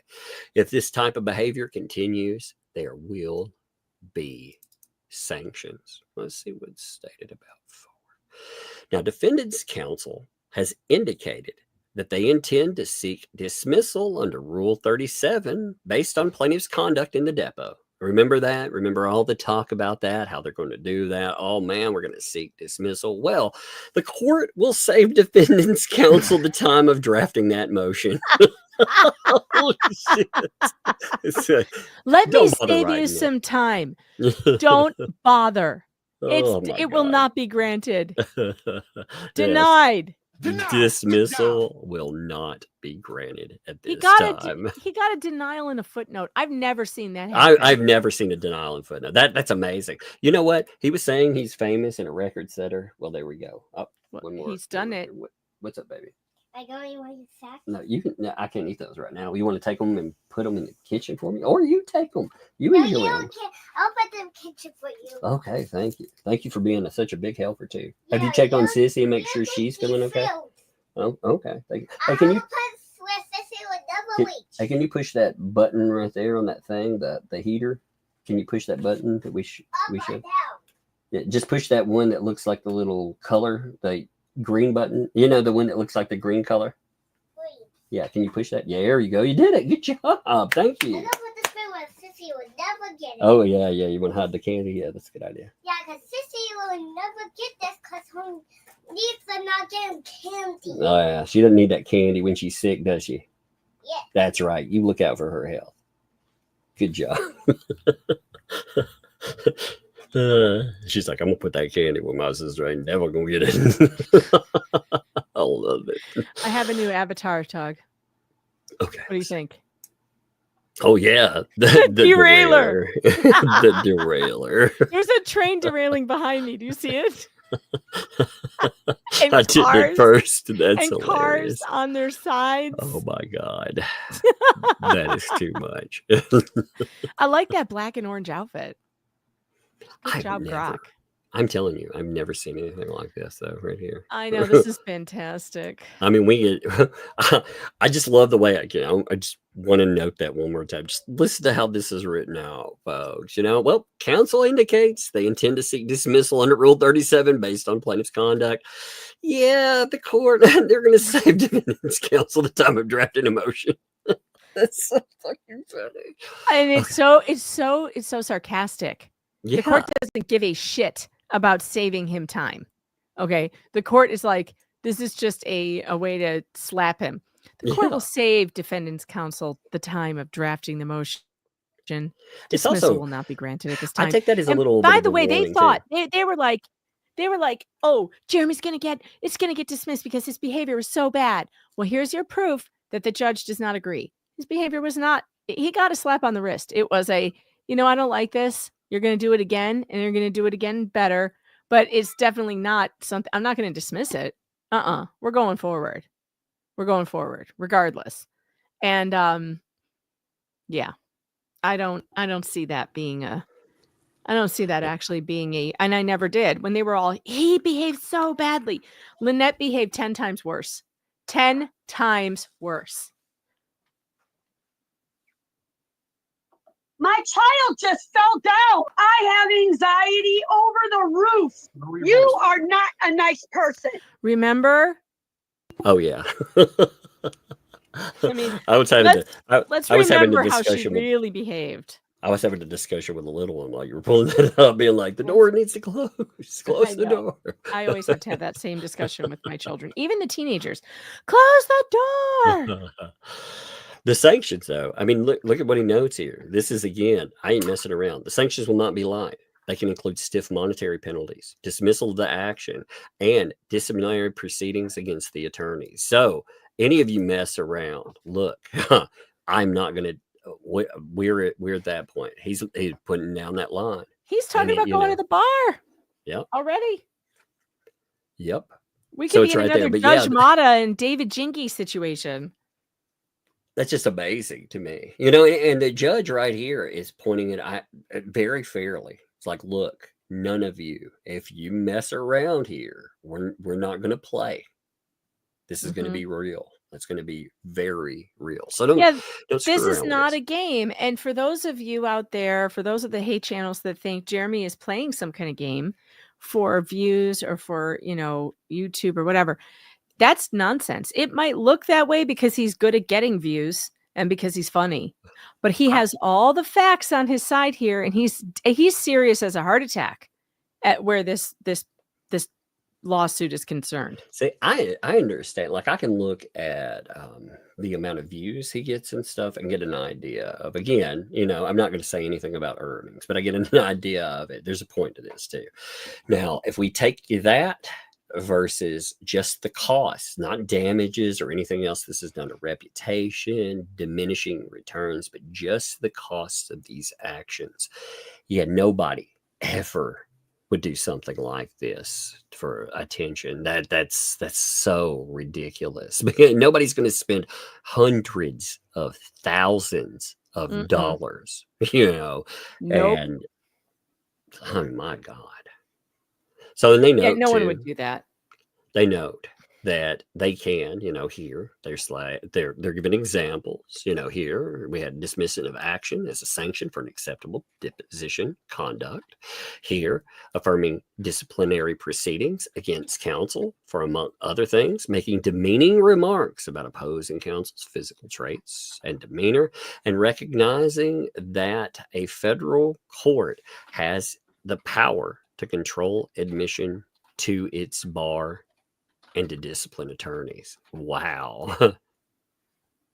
That's that. A federal court has the power to control admission to its bar. Yep. Huh. And you know what that means? That means his pro hoc vice is on the table. Yep. Straight up. And remember, again, Bruce brought this to the table. He wanted to mess around. Can you go back up a little bit? I want to see the paragraph, the whole paragraph again. Okay, that one. Up. Yeah, no, just to where the sanction. Dismissing action as a sanction for unacceptable deposition conduct, affirming disciplinary. Oh, this is quoted from case law. Yeah, case law. Affirming disciplinary proceedings against counsel for and among. Okay, keep going. Among other reasons. Other things, making demeaning remarks about opposing counsel's physical traits. Okay, so maybe the thing about the nose and demeanor, and recognizing that federal court has the power to control admission to its bar. But see, that's about opposing. That's counsel, though. Yeah, that's about counsel. So with demeaning remarks, it's kind of hard to say, well, that's about a Jeremy there. Again. Yeah, it is hard to say that because if it's about counsel and the demeaning remarks, it could have been Bruce telling Randy that he can't control his client and telling him to do all these weird things, like do all these things. And Randy's like, well, but I'm not the one being deposed. Just finish your questions. I think all of that, if you were to summarize what that means, it's instigating conflict. Yeah. You know, so when the judge is like attempting to instigate conflict, I think that's what you're getting a breakdown for. Mm-hmm. I mean, again, because this is, you know, he put in an example that talks about attorneys, but I mean, I'm being serious. I'm very, very serious about this. Mm-hmm. Oh, all right. So there were two other, well, there was a decision on some. This is the fastest freaking decision I think I've ever seen come in with Oh my something, by the God. way. It's crazy. Yeah. Should I So pull up Bruce the puts motion something too? in. He Should I puts pull in up the motion or? you maybe quickly. I didn't think it was that interesting. I thought it was kind of boring. I just, Um, the only thing, like, the thing that I thought was, I guess, fascinating about that is the idea that he's trying to again play off this will not lock on. There it goes. StreamYard's acting up. Give me 1 second. It won't lock on that document. that's weird. Yeah, it's been weird. It won't. All right, one more time. It's being slow tonight. Yeah, I noticed that. I have a new avatar. What do you think of this one? There it goes. This is another one that Grok did for me. Let's see. There's more chaos in the background. There's cars on fire, an elevated train that's falling off, a transformer's amazing. on fire. That was pretty good too. The Transformers. Transformers. See, I thought the beginning of this, you know, the whole idea of why he wants to do something. He was saying, you know, I'm doing this on the ground that this motion, it's a motion to it's going after the motion for leave to file amended complaint to drag Bruce and the fleas or the flea, the double XL flea number 1 into the lawsuit. He wants to just say, no, he can't do that. Yeah, and the reason, look at the reason. This isn't even a reason, I don't think, because it was filed for YouTube content. Yeah, what even is it? What? See, I thought that was fascinating to see that. He was like, the defendants move pursuant to to strike this on the grounds that the motion falsely certifies compliance with blah, blah, blah, and was filed for YouTube content. What?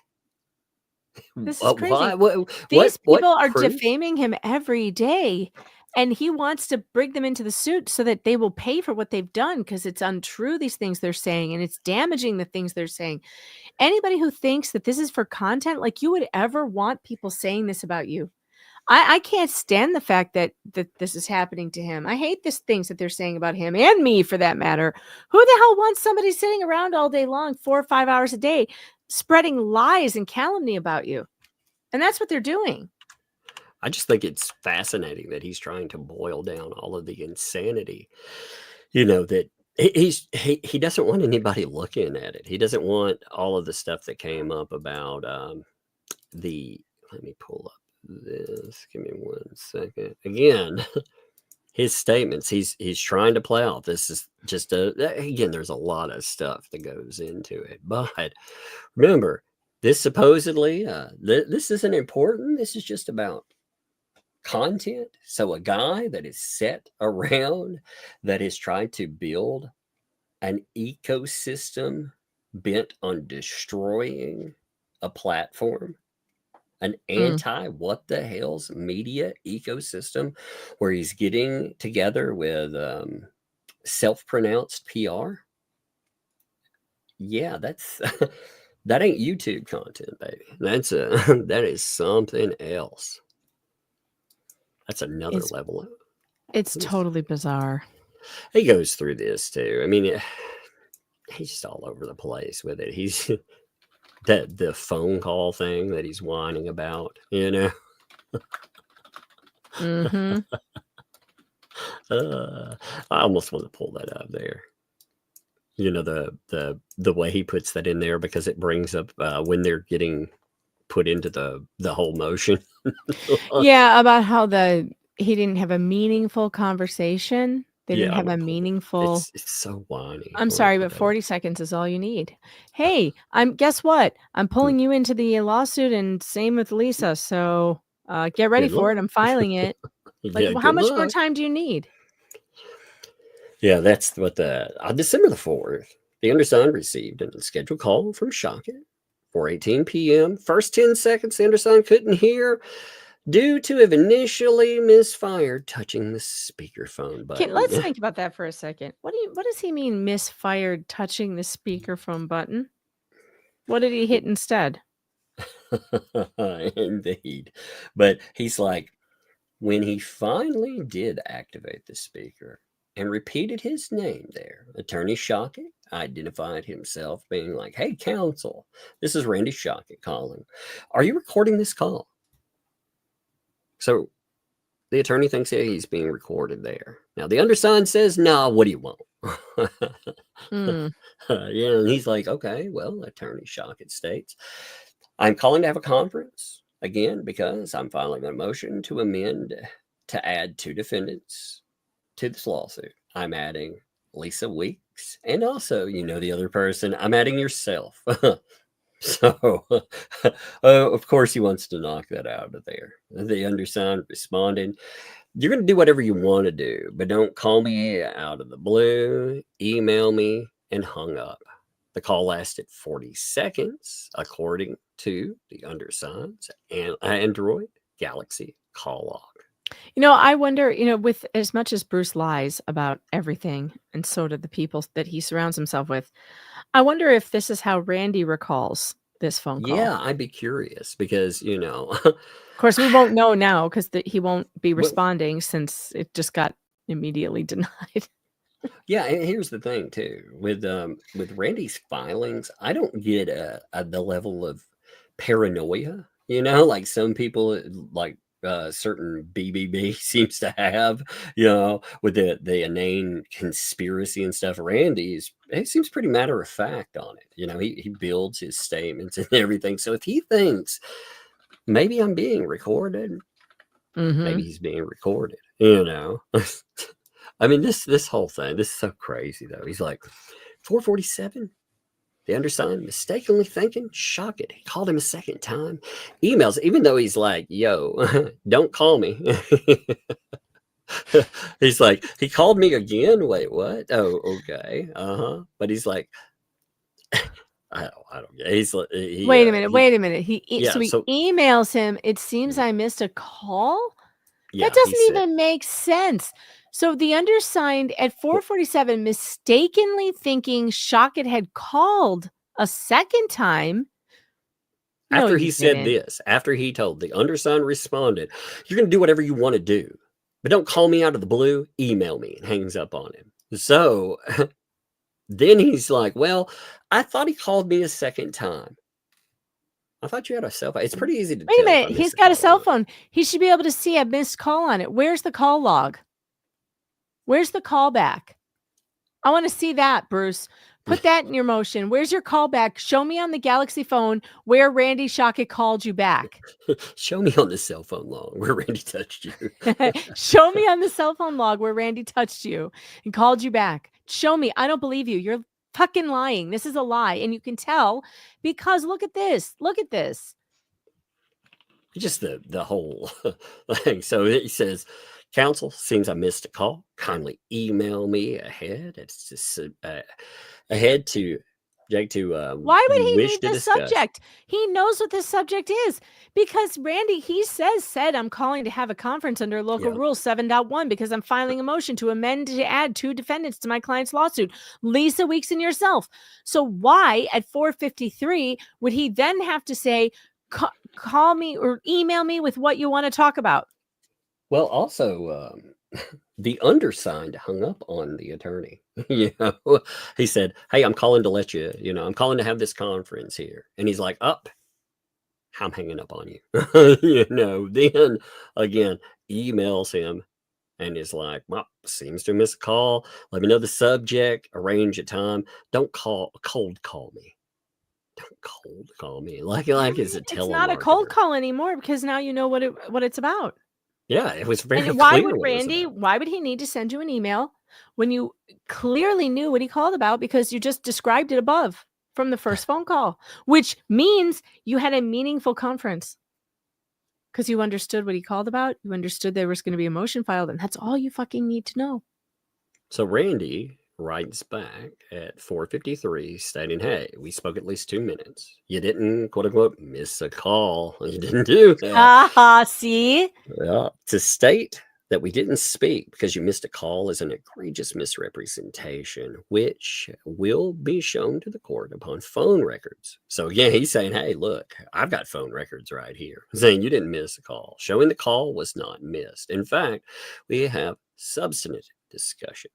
I just sent you an email to confirm the contents. Please respond to that email. So he's like, hey, I sent you an email on this direct subject. Please respond to that. Let me see if that page. Oh, wait, there's a little part of that at the end I missed. Sorry. I didn't scroll down far enough. Give me 1 second. It jumps over. Attorney Shockett had begun a new email string 2 minutes earlier. The entire exchange, which is follows. 4:51 p.m. Shockett to Matskin. All right, give me a second. I gotta pop over my page here.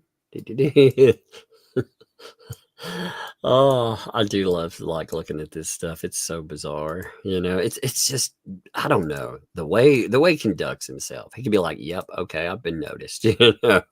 We've had that. Nope. Got to get a filing on it. All right. So, counsel, we just finished our local rule 7.1 telephone conference a few minutes ago. I advise you of our intention to file a motion for leave to amend the complaint, adding Lisa and yourself as, I'm going to just call them co-conspirators. I like that title. That's been something I've stuck with. So that's what we're going to say. Co-conspirators. Although you were yelling quite loudly. Uh-oh. It was yelling. You were yelling and it was hard for me to discern what you were saying. I did hear you say that we can file this without your objection. Please confirm that you don't object to the motion as you ended the call while you were yelling.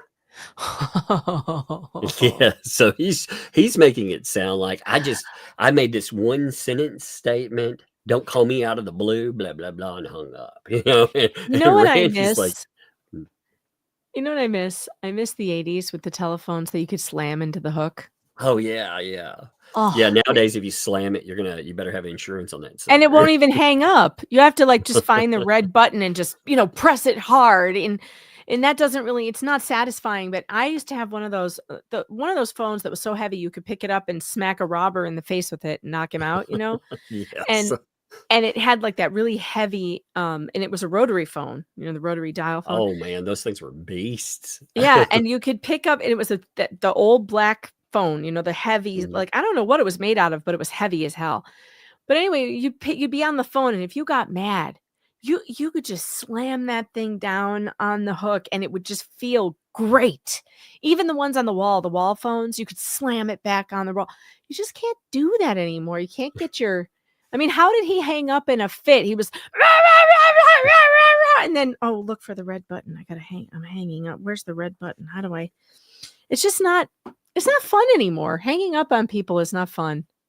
It used to be fun. Let's make hanging up on people fun again. Can we bring back phones? I like the old, the old types. By the way, when you said what it's made out of, at one time I worked in a plastic factory, Megan, and I'm really going to tell you, yes, Megan. Actually, I did. Although it was with car parts, it is most likely made out of polyethylene plastics. Thank you. They did have steel in them too, because if you undid the receiver, there were metal parts in there, and there was a plate. I remember it had little holes in it, and then you could take it apart and fiddle around with it and stuff. God, I loved that phone. Oh, I just loved it. They were tough. To give you an idea how tough some of that is. So we would this was way back. This was an early job. I did it for a while, but this is before I went to college for anything or did anything like that. And we would make car parts, and when you make them, they would be so tough. Some of these, if they're made for a tractor trailer, for example, we would take them and we would test them out. Some of them you could shoot, and unless you just had a monster of a firearm, it wouldn't do anything to it. It was amazing. I was like, man, this plastic, maybe I should make body armor out of it. I mean, Things used to be made better. oh, Everything used to yeah. be made better. Everything lasted longer. Oh, let me tell you, I got a refrigerator. I got to tell you this. I got to tell somebody this because I am angry about it. I feel like slamming the phone down. I got a refrigerator not too long ago because our last refrigerator broke. I don't remember what happened. It just quit working. So my husband goes, and he never takes me with him to buy appliances. I'm like, what do I care? You know, I tell him what I want. He goes, he finds one. So he buys this refrigerator, and it's, you know how much they are now. They're like $2,000. Oh, God, yes. They're ridiculous. So you think for $2,000, you're going to get a refrigerator that's going to last you at least a couple years. Mhm. Those mother fifing freaking drawers on the side of the doors, you know, where you put the milk and stuff on the side, they have like they come in and out, and they're like a little drawer, right? Mhm. And they're on the door. My kids, you know, they slam they just throw things in the refrigerator. They are so cheap. That plastic broke within 2 months of having that refrigerator. I have replaced those things 3-4 times. So I'm cleaning out the refrigerator just a couple days ago. Cleaning out the refrigerator, and I take them out. I take everything out, and there's still cracks in some and I realize as I'm washing the inside of the refrigerator, the actual inside of the refrigerator is now cracking. Like the walls, Tug. The walls of the refrigerator have cracks running down them. Like Godzilla stepped on my refrigerator. I can't figure it out. The thing is like not even 3 years old. That's nuts. Why? There's- You know, nothing those with is made to last. well, those with the giant displays on the front too. I was walking through a department store, actually cutting through it to get somewhere else. It was faster, and went past the refrigerators in there, and I noticed those that just have this giant display on the front, and I kept thinking, yeah, that's cool until it breaks. Yeah. With my kids, Yeah, I I was hate like, that those. lasts a week. I hate those. I hate those because it's like, oh, wait a minute. No, I can see everything that would go wrong with that. Mm-hmm. Mm-hmm. Okay, anyway, we got off on telephones, and although now I wish somebody would send me into a P.O. box, like if I could find one, I'd buy one myself, but I haven't seen one in a while. I'd like a rotary phone so we could just slam it. I could every now and then, when we're having a live stream, I just slam it down. Megan, I have my rotary phone to slam. Yeah. So that would make a great sound effect on the microphone, I bet. I just throw it and do everything else to it and see if I could break it while we're on live stream. I love this though. He's like, yeah, you're yelling and everything else. So the answer to that, it's in at 4:58. This is Matskin to shock it. He says, counsel, I don't engage in substantive conferences on unexpected phone calls. Local Rule 7.1 entitles me to 24-hour notice for a pre-motion conference conducted by email. However, I do wish to have a live discussion before determining our positions on the issue you plan to raise in your motion. I'm tied up all day tomorrow, but we can confer just prior to the start of the Charlotte Wolf deposition, or perhaps during a break. We can convert and narrow the issues for your planned motion. If you don't wish to mix the 7.1 conference with the Depo, I'll be available Monday. Please let me know if you prefer to hold that before or after the Depo some other time. So Shockett mails him back, and he's like, counsel, thank you for now admitting that we did speak. And you didn't miss a call. See, that's the interesting thing. Like when you go back to everything, I think this is the point we've been making. If it doesn't make sense here, it sounds like the email that was sent from Bruce was actually trying to say, hey, you had a phone call come in, but I missed it. There wasn't I thought there was a second call. It sounds like from this chain, he's trying to deny that there was an initial phone call. Mm-hmm. And now, got to cover that backside. So Randy's like, well, thanks for admitting that we at least did have that. We did talk and you didn't, quote unquote, miss a call. Also, thank you for not denying that you did not have objection to us filing this motion. You're mistaken as to the 24-hour requirement, by the way, as it applies only when this local rule 7.1 conference is conducted in writing or electronically. Quote, here's the rule on it. When a conference is conducted in writing or electronically, an attorney ordinarily should be afforded at least 24 hours as calculated under, and it gives the rule of civil procedure to respond to communication. So I contacted you via phone. We spoke for several minutes, as the phone records will reflect, in an attempt to have a good faith to resolve the issue. So we called him, and again, he got hung up on for that. You know, you went in to an immediate yelling tirade. In fact, I had to hold the phone away from my ear. Nevertheless, you clearly stated that you didn't object. We could file the motion after I advised you of the contents and the purpose of the motion. Although you were yelling very loudly, this much came through. Holy shit. Wow. He put this, wait a minute. Bruce put this in his motion? Yes. Bruce, this is a Bruce motion. Bruce, oh my God. Why would he do this? I don't know. Like, I wonder that with a lot of stuff, you know, again, why exactly? I've got my hands on my face right now. I'm like, I'm rubbing my face. Why? Because I can't, like, I don't like this man, but this is embarrassing. Well, beyond that too. I mean, remember, like I said, last night, this was discussed on a live stream because this motion here didn't just go attorney to attorney, where you're having communications talking about this. This apparently ended up with someone else attached to a motion. So that's bizarre. I can't even imagine, again, like when an attorney just adding me to something, you know. And the idea, the way I understood it, again, well, I'm sure there'll be some deflection on it, but I'll note, you can correct me if I'm wrong on this, but the way I understood, the way they were trying to explain it was, well, they were added into this, therefore. Okay, so you're telling me that if my name is brought up in a filing, that suddenly I'm privy to lawyer communications. So that filing that Megan and I were brought up in, we're suddenly privy to communications. We could have been added to anything. No, absolutely not. That's ridiculous. Yeah, I don't think so. I think it's ridiculous. I've never heard of anything like that, especially when he knew that Lisa Lee was being added into, or they're trying to add her into this lawsuit. Why would you? It's like confirming what the plaintiff is alleging. Yeah, that there's a conspiracy. Like, why would you do that? By copying her onto this communication that you're having with Hale's lawyer is like, it's just an admission. Why would you do that? Unless you're just the world's worst attorney, which I'm sorry, but this guy he's bringing home the medal for that.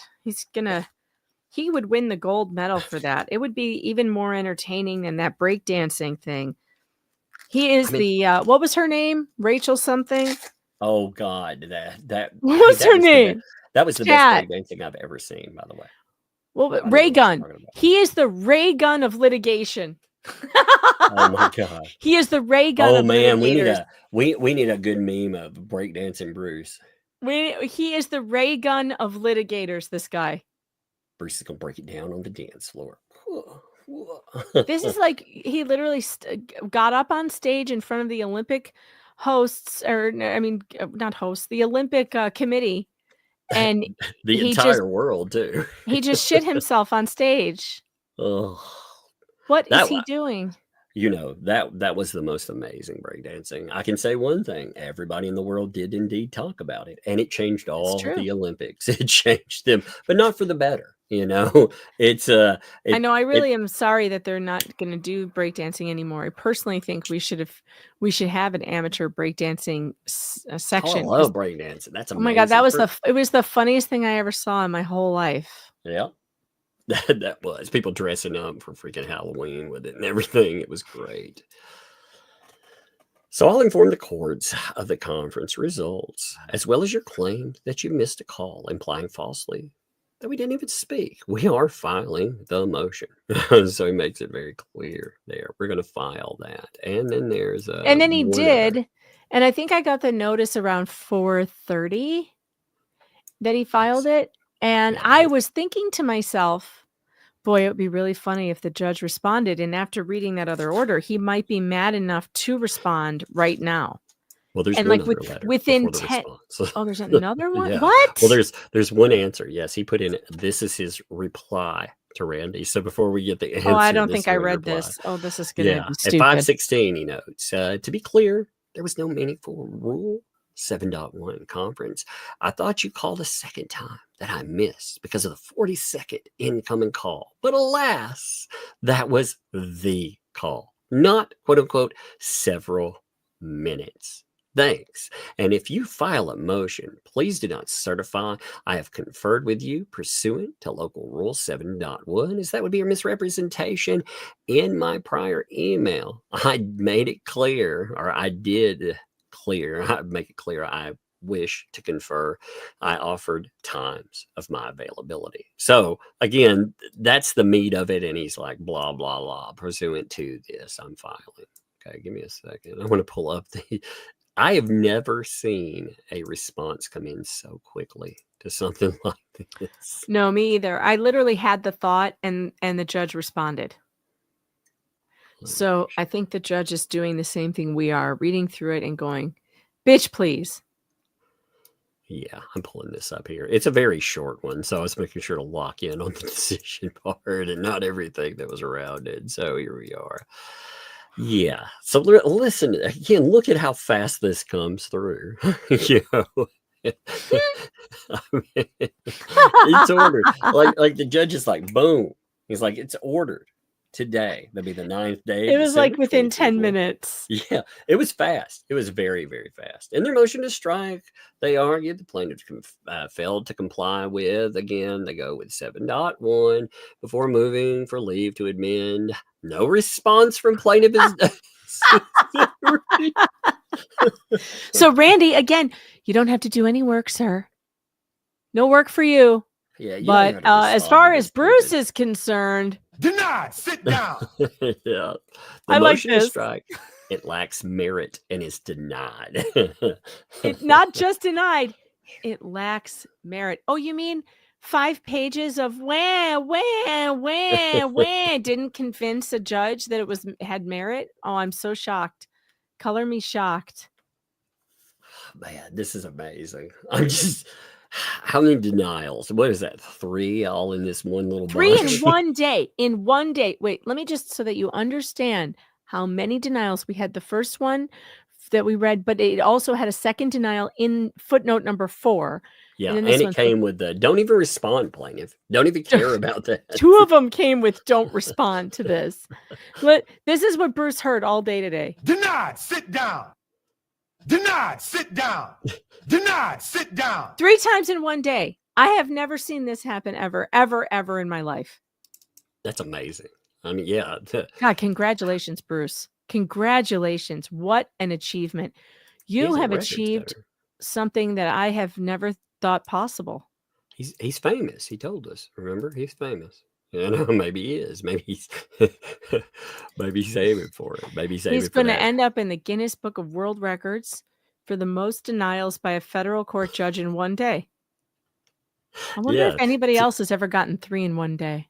To illustrate it, I mean, again, you know, we have this one, like you said. We had the document itself that we went over. That was a denial on top of that. And the denial in a footnote.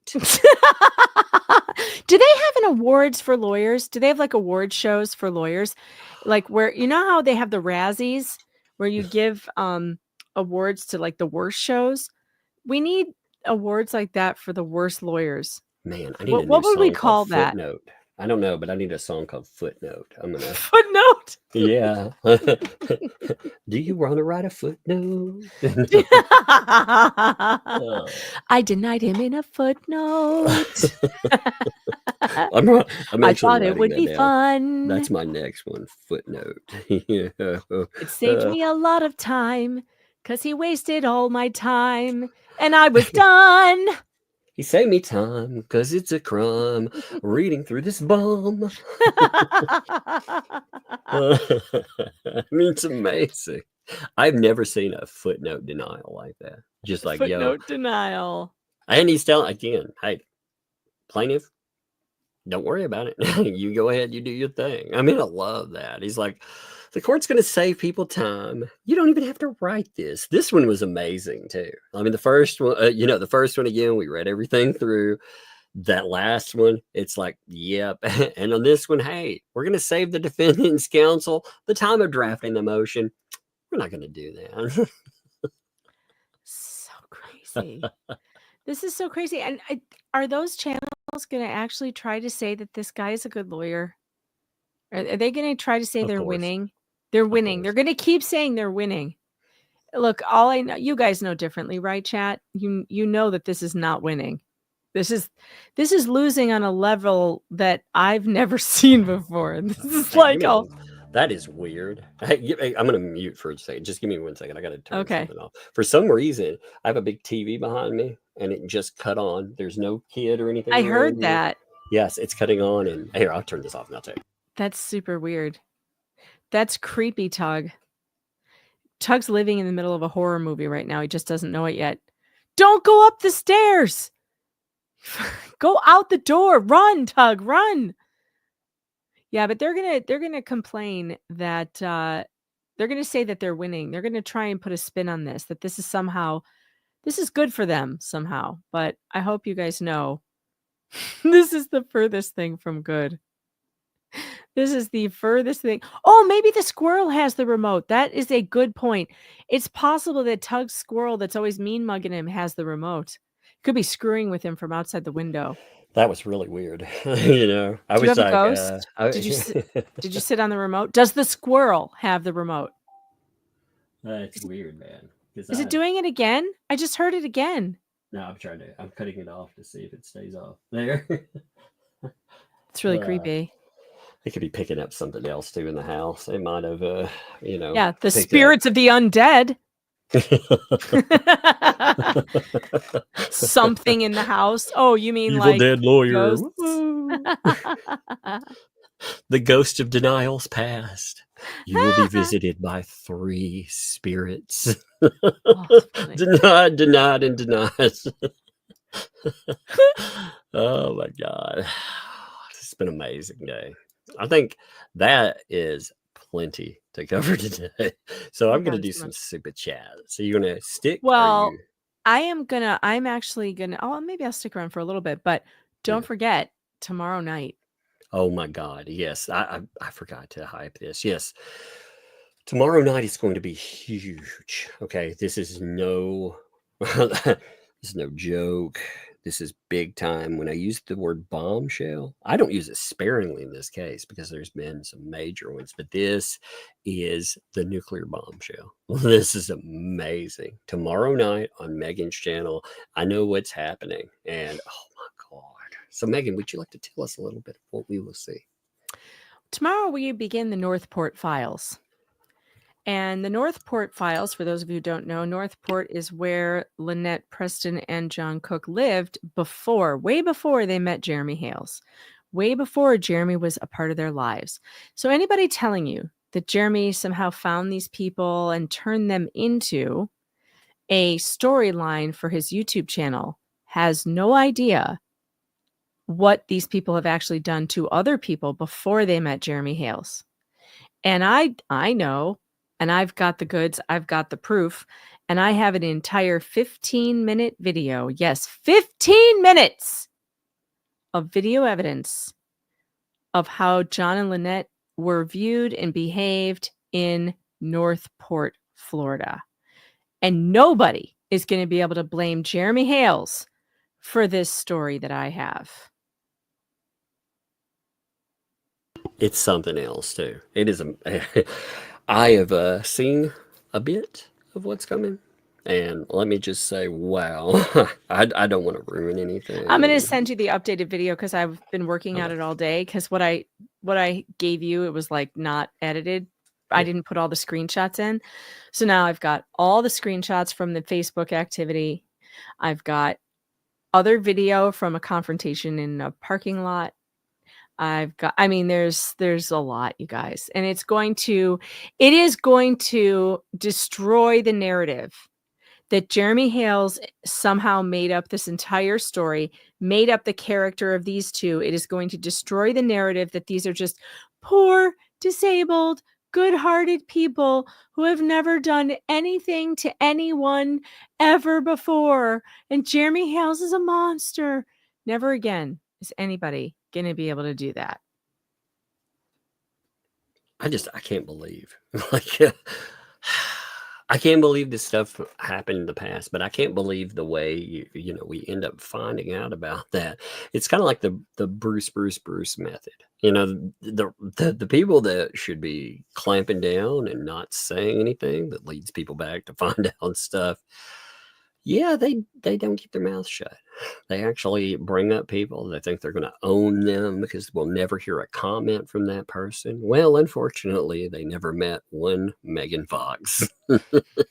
It's funny. They're blaming Shara for it. And I just want to say I saw them doing that. I saw that Shara was responding to that and that they were blaming Shara for calling all over Northport. No. That was me. You want to know who was calling all over Northport? Me right here. All the best, all the best, all the best, all the very best, all the best, all the best, all the best, all the very best, Megan Fox. And I'm not ashamed to say it. That's what I was doing. For the last 2 weeks, I've been calling all over Northport, Florida. I've been looking, well, you know what it's called? Looking for witnesses. That's my job. That's what I do. I go and I find, if I want to know, who are these people? Have they done it before? Are there any witnesses? Yeah, I went out and I found them. So that was me. That wasn't Shara. Journalism. That was me. Yeah. And go ahead, complain about it. I don't know. Like I do it all the time. By the way, I do want to note this too. When I said that Shara has been, you noted like blame, and I mean Shara has not been quiet. I just haven't had a chance to get to this. Like I'm not going to read this stuff, but look. I mean, Shara has been definitely talking about what's happening, So there's a lot to discuss there as well. Look at all this. I mean, wow. I haven't even read that yet. Oh, I haven't gotten everything in there. What she's doing is basically making sure that she keeps records of threats, harassment, all of that stuff, and she's answering it, but she's making sure to write in the dates. And I hope with that too, Shara, I hope you're actually you should probably add that to a file, keep a running file on it, or Word file or something that has every date in your answers. That way, it's never lost. And as far as I know, Shara's working on a new video soon for YouTube. Man, Shara. She said a couple of days. Well, she's delivered a lot. I mean, again, they've tried to downplay everything involved there as well. And one of the things I've not gone out of my way to listen for this. So maybe it has been addressed, but I'm very curious about addressing the hitman portion of that. Is that just something? Because I notice a lot of people that, you would think they'd want to address something like that. You would think, being a good person, maybe that would be one of the things, that would make you a good person or a nice person. Yeah, maybe they would address that. But it's been radio silence as far as they haven't said anything about that allegation. You'd think that they would be saying it was total garbage, etc., if that never happened. But I guess it's kind of hard to do that when you've got John Cook saying things like take him out, nail him to a cross, put a GPS on his car, all this other crap. Call my jail friends. Yeah, you get to a certain age where life feed him to a gator. They don't mean. Yeah, certain age. Yeah. I mean, there's a lot of incriminating, horrible stuff. Oh man, But yeah, tomorrow for sure. Tomorrow. You must be there. Like it will be. I don't know. You should put up a reminder that early. That's something like everybody and their mama should be tuning in. I'm going to work on the thumbnail tonight and get it up because I have to do a morning stream too. I've got the Laura Owens appeal with Jeff in the morning. And then the evening stream at 8 p.m. will be the Northport Files Part 1. Man, that's going to be crazy. I am looking forward to that. So folks, again, no joke. Nuclear bombshell. That is another strata. Ooh. Right, yeah, it's gonna be good. All right, actually, I am gonna bounce. Okay. I've got to go and take care of some things actually. So I will see you guys later. Have a great rest of your night, everybody. See ya. See ya. 3 denials, folks, today. 3 freaking denials. Egypt doesn't have that many denials. Were you swimming? In denial. Indeed. TST kicked this off, by the way, with 10 gifted memberships. Thank you very much, TST. Saw that come in before we even went live. I was noting the mail. I was like, wow, that is awesome. Like, you know, we're at 84 freaking super chats today, by the way. I appreciate that. Like I said, I have a huge announcement that will come up at the beginning of January too. So like I said, I very much appreciate that. We will discuss that again. I know I've been vague on it, but it's big. It will impact 2025. Also, I am pretty sure, like with court case and everything else, you know, when this stuff actually comes up, yeah, I'm planning on going there. So that'll be interesting. Yeah, what's sad, you know, what's really sad about saying something like that too. I would really love to be able to bring like my kids and things and take them around Florida and have fun, but I actually don't feel that that's a safe option. That's absolutely insane to say, but that's where it is. You've seen some of the things that have been said about other people, and you know, again, cruising the dark web for information and all this other bullshit. So yeah, but myself, I think, especially considering the way that a federal court system works, it'll be not having to rely on anyone else to actually tell us what is or isn't transpiring. That would be an important thing. So plan on that. But Keys T, thank you. Kicking off 10 gifted memberships. Cynthia, thank you. Also, 5 gifted memberships. So right off the top, 15 gifted memberships. Thank you, Cynthia. Very much appreciate that. Love seeing memberships too. Like you folks, again, this is awesome to kick that off. Thank you. And Cynthia followed that up with a $10 super sticker. Thank you for that as well. And of course, with a blame Jeremy. Blame Jeremy is awesome. I really, again, I hope that they make some more of those macaroni and cheese starter lawyer kits. I mean, those things were awesome, and they were gone within 5 minutes. So I don't know how many they actually had, but those things were gone like that.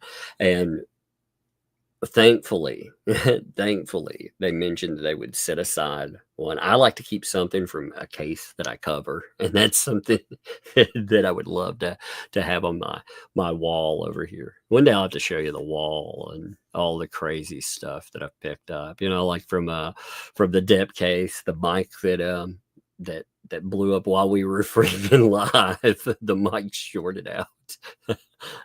It's the reason that I have 3 microphones around me. I have 1 and 2 backups just in case. But you know, I have my Anime Matsuri masks, and it's all craziness there. But thank you. I have my favorites. Thanks for the 5 there. Let's have a great night. Ooh, well, let's ask our reporter on the ground. Let's ask them how this is gone. Russell Crowe, what do you have to say about that? Well, Russell, are we not entertained? Are you not entertained? Were you entertained tonight? I'm going to ask you that. Were you? Thank you, Russell. Appreciate you, buddy. So many denials. I mean, it's crazy. Chicky, what's up, Chicky Candy? Thanks for the 5. You know what I know? If I know what you know, we all know. LOL. Love the professionalism and laughs. Thank you very much. That, yeah. And again, I want to encourage everyone. I see people sometimes in comments that are like, just read a document. No, you can read a document. You know, when we read a document together, let's have fun. Let's goof off. But you yourself, the case number is on each one of those. If you look at it, you can find the case number, get the documents. You know, they're also one of the things about the What the Hales Facebook group that has been very good. They also, this is not a What the Hales as in Jeremy Hales, the official. I'm talking about the fan page. They put up documentation too. So if you, for some reason, can't find documentation, you can find it there. 100%. And a few people have hit me up here and there. I don't see every request. Again, I get a million emails some days. But if people request, I have sent it out to a few people too. BK, thank you for the 5 gifted memberships there. Thank you very much with that as well. So that's 20 there. Thank you, BK. Appreciate that sincerely. Thank you. Arlene, thank you for that membership. Thank you. Welcome. Thank you for your membership. Welcome to Tugs Thugs. Thank you very much there. Dan, thanks for the 2 there. Breadstick money. Get that breadstick money, baby. Thank you. Appreciate you. Legal vices. Thanks for the squiggles. I do not understand. I joke around with legal vice, but I don't understand. Or money. Also, I noticed somebody else. This is something else I want to note too. There's a certain somebody that has been covering this case, complaining, saying that when they get blowback from anything that they state, that's somehow in some way, quote unquote, attacking autistic people. You know, and that is beyond absurd. If you have a diagnosis of something, that would be like me saying, well, you know, I have a physical disability. Again, I've talked about I have a placard because of my knee, and yeah, you don't hear me like I'm like, oh man, you know, you don't agree with me. Why are you attacking someone with a physical disability? That's ridiculous, right? But that's been one of the go-tos. Apparently, if people get blowback and don't agree, yeah, now it's yet another buzzword. So. That should never be the case. That should never be trying to utilize for, especially for bad behavior, trying to cover bad behavior with buzzwords. So absurd. But legal vices, again, got off the point there. Thank you for the squiggles there. Squiggly money for inconveniencing you with random questions in the morning. Random questions in the morning. Actually, I enjoy with legal vices. I like legal vices quite a bit. I live stream here and there with some people, but actually, I like legal vices quite a bit. So props to him. Check out his channel too. Inconvenience indeed. Eugene, thanks for the 5 there. Megan, I must confess, I had to start a second UT. So I would do my Christmas crafts and watch at the same time. Don't delete me, please. You had to go with a second YouTube so you can do your Christmas crafts and watch at the same time. Hey, that's great though. By the way, I didn't get to shout this out yesterday. We were talking about crafts that people have sent. If you've never seen them, I'll have to put up pictures of them again. I have That Umbrella Guy puppet, like an entire, I call him Tiny Tug. He had his own channel, but I haven't done anything with him in a long time. But Tiny Tug has his own channel. He needs to go and cover the case with me. This is my reporter on the ground, Tiny Tug. Alec, thank you for the membership. Thank you. Welcome. Thank you for the membership. Welcome to Tugs Thugs. Thank you very much, Allie. Appreciate you. Welcome to the channel there. Or if you've been here, welcome as a member. Appreciate it.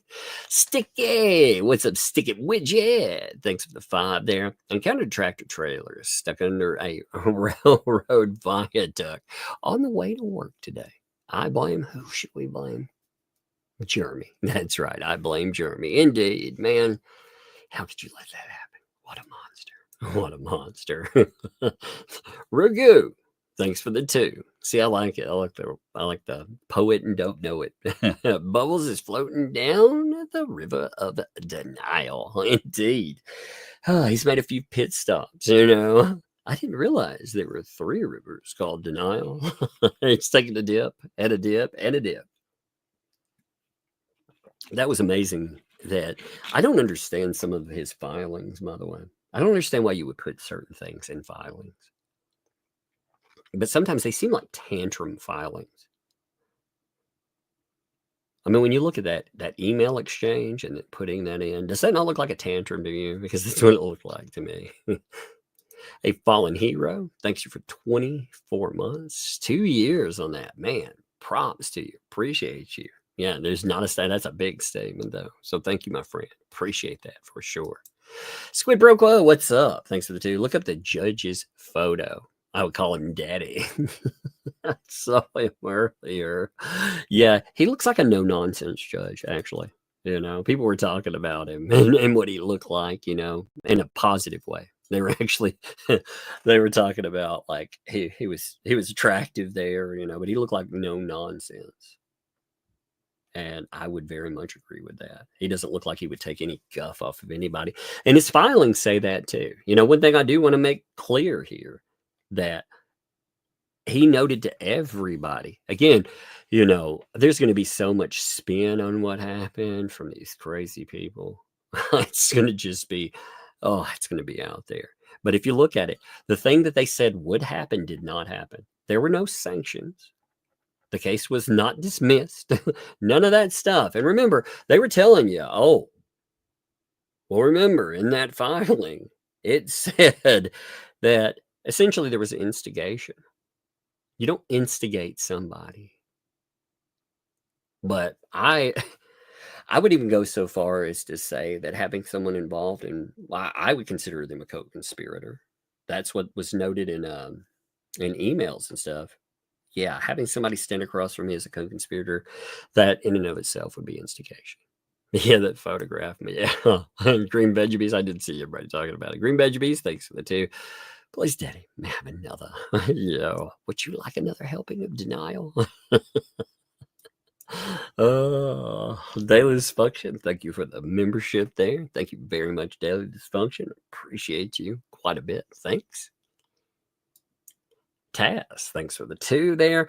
Brucey, he got spanked again. Truth wins. Yes, indeed. I mean, you're going to get 3 hours again of Depo. So we're going to have more, or up to, I shouldn't say 3 hours. It could potentially go over that. But yeah, 3 hours were listed. And again, remembering that document, the way that it talked about questions, it was stating, hey, there's you need to ask. It said defendant's counsel needs to focus on asking questions about the claims raised in this litigation instead of attempting to instigate conflict. Actually, I'm gonna put this up here while I'm talking. You know, why not? That way it's in the background.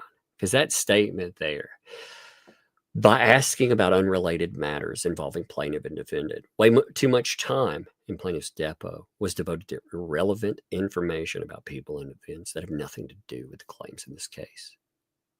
You know, instigating conflict. Yeah, that whole idea of professionalism, indeed. Mary Beth, thanks for the 8 months. Hey, Tug and Megan, did you get your BBB kit? So there was one set of, okay, so Megan, just to note this, Megan managed to get in there and pick one up. By the way, I'm paying for this. You know, I just wanted to make sure I was going to get one. You know, so luckily there was one set aside. Thank goodness, because I really did. I really want one of those things so much. But Megan actually managed to get in the fray and pick one up. Like I said, if he made more of those things, they just were like, bam. That Whatnot auction too. That was kind of fascinating. I've never been to Whatnot before. I enjoyed the auction, the way that they put that together. You know, the way they auction things off. That was actually quite good. If you've never checked one out, you should check out one of their Why Not auctions. I mean, it was amazing. So Mike thinks so too. This is a little kid in the back of the classroom. It feels like that sometimes, doesn't it? You know, it really does. You know what comes across in the filings when I've gotten emails, I thought, man, this guy cannot take anyone disagreeing with him. The slightest disagreement, the slightest statement that he doesn't like. God forbid you make fun of something with it. Yeah. You gotta let that stuff. I mean, you can call it out. You can talk trash. You can do it all day long. Talk that trash. Have fun, you know? But that's what happens. It ends up with threats of lawfare. And in the case, it's been whining. He whined about, for fuck's sake, he whined about Megan and myself in a filing with a judge. I was like, why would you do that? You know, we don't want anybody covering this case. We don't want anybody talking about this stuff out there. But by the way, you know, let's actually put into a filing something about these two people that have nothing to do with the case. Again, if you missed that too, just I'm not going to cover it, but I do want to note it because I actually pulled that up. It was on Twitter. You had a conversation, essentially, to note what this was about, and this does pertain to what was alleged with that motion. He was saying that all of this other stuff, it has to do with YouTube content. And yet, over the last few days, again, right when the Depo for Jeremy Hale was going to drop into public, there was a live stream ready to roll. Like somebody knew it was coming. That's what it looked like. That looks like YouTube content, doesn't it? And then, again, the motion, which got denied right from go, it got hyped.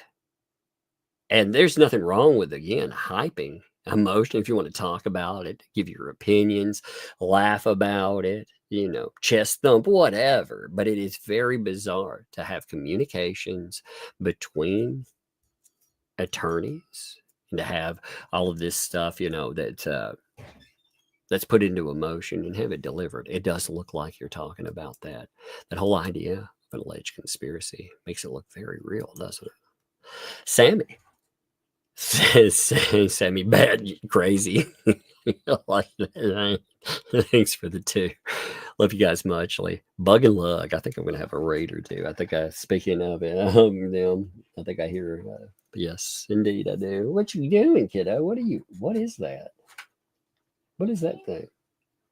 Oh, did you find your toy? Yep. That's cool. Hey, does it roll good? Yes, it was good. Why don't you roll it?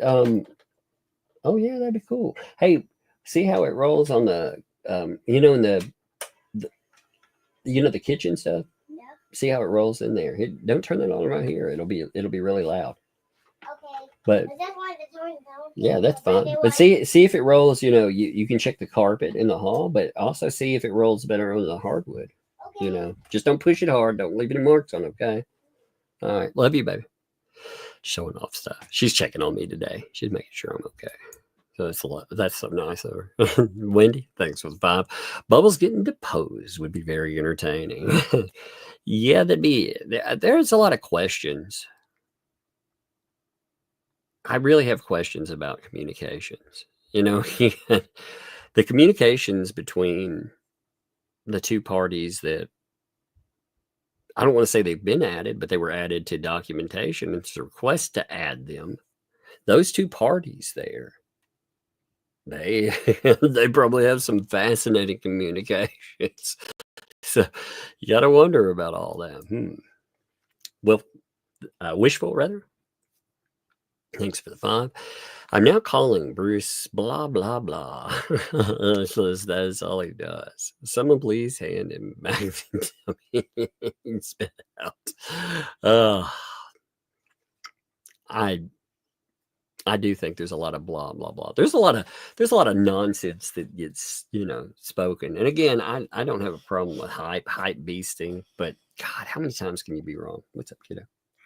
The so much room's better. It does move better. Does it spin better there? Okay. Yeah, Like- it feels better. All right. Yeah, but it sometimes tries to drive into stuff Oh, it man. can drive into. Well, you better make sure that it's safe there. All right. I'll make sure it's safe. Okay. Well, you go have fun. I just accelerated the pantry. Okay. It's gonna be bedtime very soon. You So want one you'll of your probably, snacks? yeah. Huh? You want one of your snacks? No, thank you. I don't need one right now, but thank you for asking. That's very nice of you. Did I need a snack? Yes. Sapphire Sky. Thank you for that gifted membership too. Thank you very much for that. I appreciate it. Like I said, I love gifted memberships. They're awesome. So thank you. Ria, thanks for the 2. Jeremy needs to sell merch outside the court. We talked about that earlier. I saw that roll in. That'd be so funny. Pulling up with some what the hales merchandise fan. Isha, thank you for the 5 gifted memberships too. Thank you again very much for that. I love anything that bonds people with the channel because this is your channel. As much as it's mine, it's yours too. Thank you. Mistress, thanks for the 2 there. Tug, human meat shield at your service, man. She was like, I'm going to have Tug stand in front of me. It's like, wait a minute. Wait a minute. Okay. Allie, thanks for the 5 there. Rockabye bubbles in a court chair.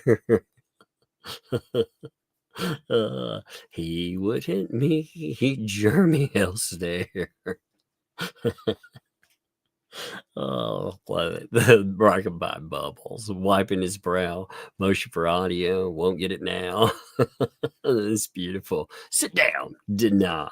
Again, rockabye bubbles, wiping his brow, motion for audio, won't get it now. Love it. Oh, good times. Red, thanks for the 2 there. Megan, sorry, yesterday's amount was an error. I'm not sure what that's. I'll note that and see exactly what that's supposed to mean there. I'm not sure what that means. Adair, thanks for the 8. All the hales want your shirt size and hashtag last night. Oh, so they need my shirt size. The bigger the better, I like to say. I have this weird thing about shirts. I like them where I'm tall. I actually like a shirt to be really big, and I like them to meet the middle of my arm as far as short sleeves are concerned. Oh, You do you want want me a to cupcake? I don't want a cupcake. Would you like one? Yeah, if you want it, so it's Yeah. okay. Oh, they're sealed still, aren't they? Actually, I did that. I want no one to get in there. Oh, you didn't want anyone to get in there? Here, let me pull it over here so we don't deafen the microphone. Okay. Here.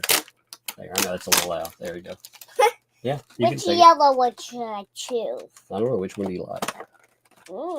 A mini cupcake, yeah. You ate very good today. You ate all your good foods, so you can have a cupcake if you like a little I one. go take these 2 yellows. Ew. Okay, this one right here. All right, here you go. You touched it. You're like, ew. Hey, can you take the box, or can you hold them both, or do you want me to sit it right here for now? Sit here. Okay. All right. Thank you. All right. I'm going to sprinkles by the damn Dyson. Yeah, I like the sprinkles. They're cute. Okay. I'll have to note shirt size though. I like a 3X. I mean, like I said, I like a giant shirt. I like to tint in that sucker. If I'm wearing something, I typically wear like button-up shirts anyway. So I don't wear like t-shirts or anything that much. But if I wear a t-shirt, I want it to be a humongous shirt. I want it to be so big. Because otherwise I just won't wear it. If it's big enough that I could sleep in it and everything else, then it's good to go for me. Roy, thanks for the 9 months there. I would think that the judge would have to rule on the motion to add defendants before the deposition to prevent a conflict later. Yeah, we'll see what happens with all of that. I'll be curious to see exactly what transpires. I mean, regardless, we are going to have a court supervised depo. So we'll see what happens with the addition. Again, we don't know what's going to happen with that. I don't want to say that I do. Like nobody does know. But it's been stated to the court that there's this conspiracy. So, I mean, as far as that is concerned, I mean, it has been addressed to the court. Yeah, I'm curious how that's going to go, though. Advan, thank you. 5 gifted memberships, too. Thank you very much with that. Appreciate that quite a bit. Thank you, man. Appreciate it. Lori, thanks for the 5. Used to tell my kids I was put on this earth to embarrass my children. LOL. Yeah, indeed. My daughter tells me all the time, like, in a good way, like, embarrass me, Dad. And it's funny. We have a, I hope people are always like, wait till the teen years. But I mean, we have a good relationship. Hopefully, like, I don't know. I have fun with them. I cut up with them. They mean the world, but I do like to, they pick at me. I pick at them. You have fun with that. And I love to see that, like, they're like, oh my God, Dad, you like your behavior. Like, Dad, don't dance. Dad, why are you singing out loud? Do you do this stuff on live streams? Oh yeah. It's so embarrassing. Davey, vet love for the broke. Thanks for the 10 there. Appreciate that. I'd be in trouble. I don't take my jewelry off, rings, bracelets, belly ring, ankle bracelets. They have that metal detector. Busy boys. Yes. I've been over to the courthouse before. I had I'm just going to say the personal, and I've actually been over to observe a couple of court cases at a different place. And for my own stuff, like, I would never unprofessionally wear a bunch of crazy stuff, if I'm in a court thing. But I do wear a lot of rings. I do, a lot of rings. I used to get, I got, from my stepfather after he passed away, left me a ring. I wear it everywhere. I've had gifts from people. I haven't bought a lot of rings, but I have rings. They remind me of events or people, and I love it. And I love rings. And yeah, I'm a little obsessive in stuff too. So I like to, on a good day, I like to wear 6 rings. That's just on a normal day. But 8 on 6 on each hand is what I mean. And my fingers are so long that I'll wear like a ring with a ring. So it kind of locks it into place. So I like 3 fingers with it. My pointing finger, my thumb, I typically don't like to wear something on my thumb. And a lot of times I won't on my pointing finger. I do that because that's the nicest way to say this. I'm strapped. So I usually don't wear anything on that, but otherwise I wear a bunch of rings. But yeah, that's a strange thing. And the courts, they don't really care at that point. If I were going to observe, I probably would not wear an army of rings. I was joking about that, as a professional thing, but I might forget and wear a handful of them at least on one. Sammy Matt, crazy Healy. I love your name. I'll say it again. Thanks for the 2 there. Tugging, begging, Megan's lives matter. Indeed. Love them to Oz, huh? Well, thank you there. Yeah, and I do worry. Like all jokes aside, with all of the craziness, like I was saying, I would really love to bring my kids. Because you're going to Florida. I mean, they would love an outing to Florida, right? Wouldn't that be amazing? But I don't feel safe with that. I don't. I mean, there's always, when you're dealing with people that just, their behavior isn't atypical.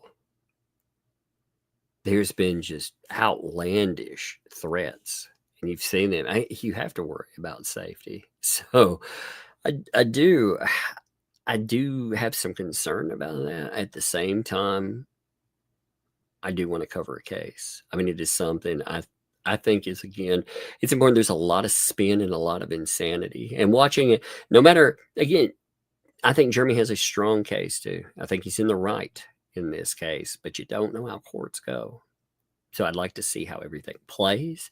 I'd like to see how the outcome is. I mean, I covered a case where a guy I felt was 100% right, and he ran into the free speech or anti-slap statutes, for example.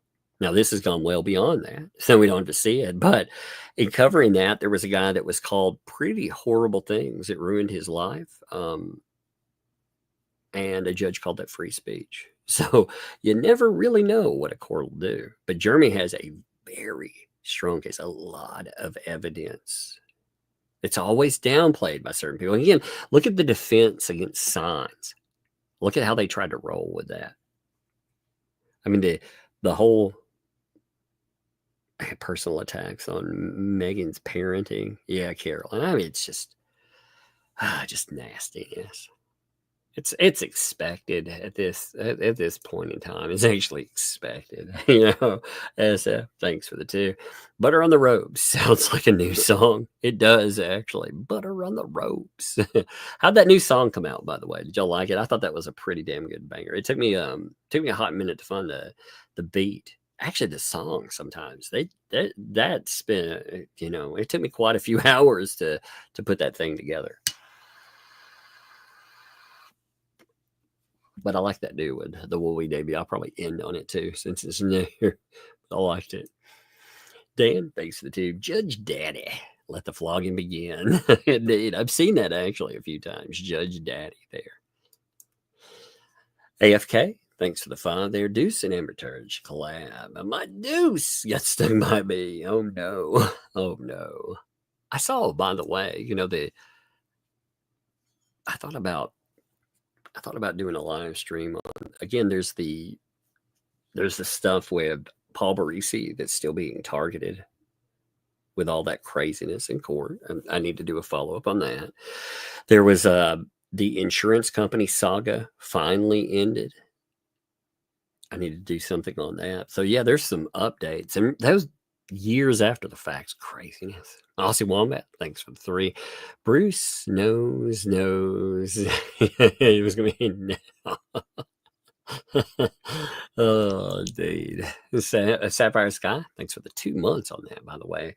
With BBB repeating the same questions, couldn't shock it to come to the conclusion that BBB had no further material and conclude the Depo. Typically, I mean, you can let him talk in circles. Here's going to be the thing with the new Depo. You're going to have a judge that's involved, and the judge has said that there needs to be relevant questions asked. You don't need to instigate by bringing up nonsense, essentially. So, with all of that there, we'll see what happens. He gets a do-over. I don't expect him to do much better in a do-over because you saw the structure of everything. But they're going to hammer his business relations. And that's something, as part of that, again, with contracts, the one thing I don't like about that is we're not talking about contractual relationships as far as company A or company B. We're talking about contractual relationships. If like you and I had one, I want to protect your name, and I would not trust these people to shield anyone's identity, and they'll go out of their way to shield identities. But we saw that Depo, them asking if he trusted them. Oh, it's one of these ones. Oh, it has a button in it. Where's the button? Right here. Oh, that's cool. Oh, I've never seen that. That's an astronaut. It says one so set for man. Oh yeah, it's an astronaut. One. Yeah, that's an astronaut. He's in space. That's what they said when they went to space, for real. So, you have this toy. It has one. I'll keep it right here by me. Thank you. It says one so set for man, right?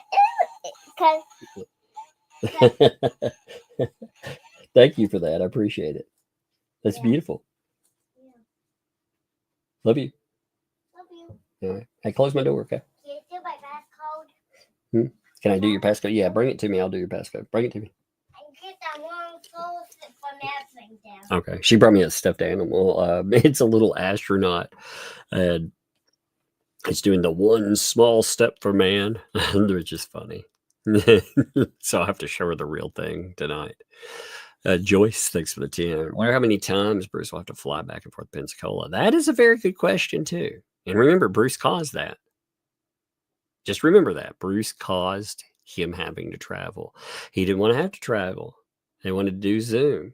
He put in a filing. He raised an absolute fit about stuff. And what happened? It's got to be there in person. So it'll be fascinating to see how that goes. Stick it with you. What's up? Thanks for the 2. But just grins make it a bounce.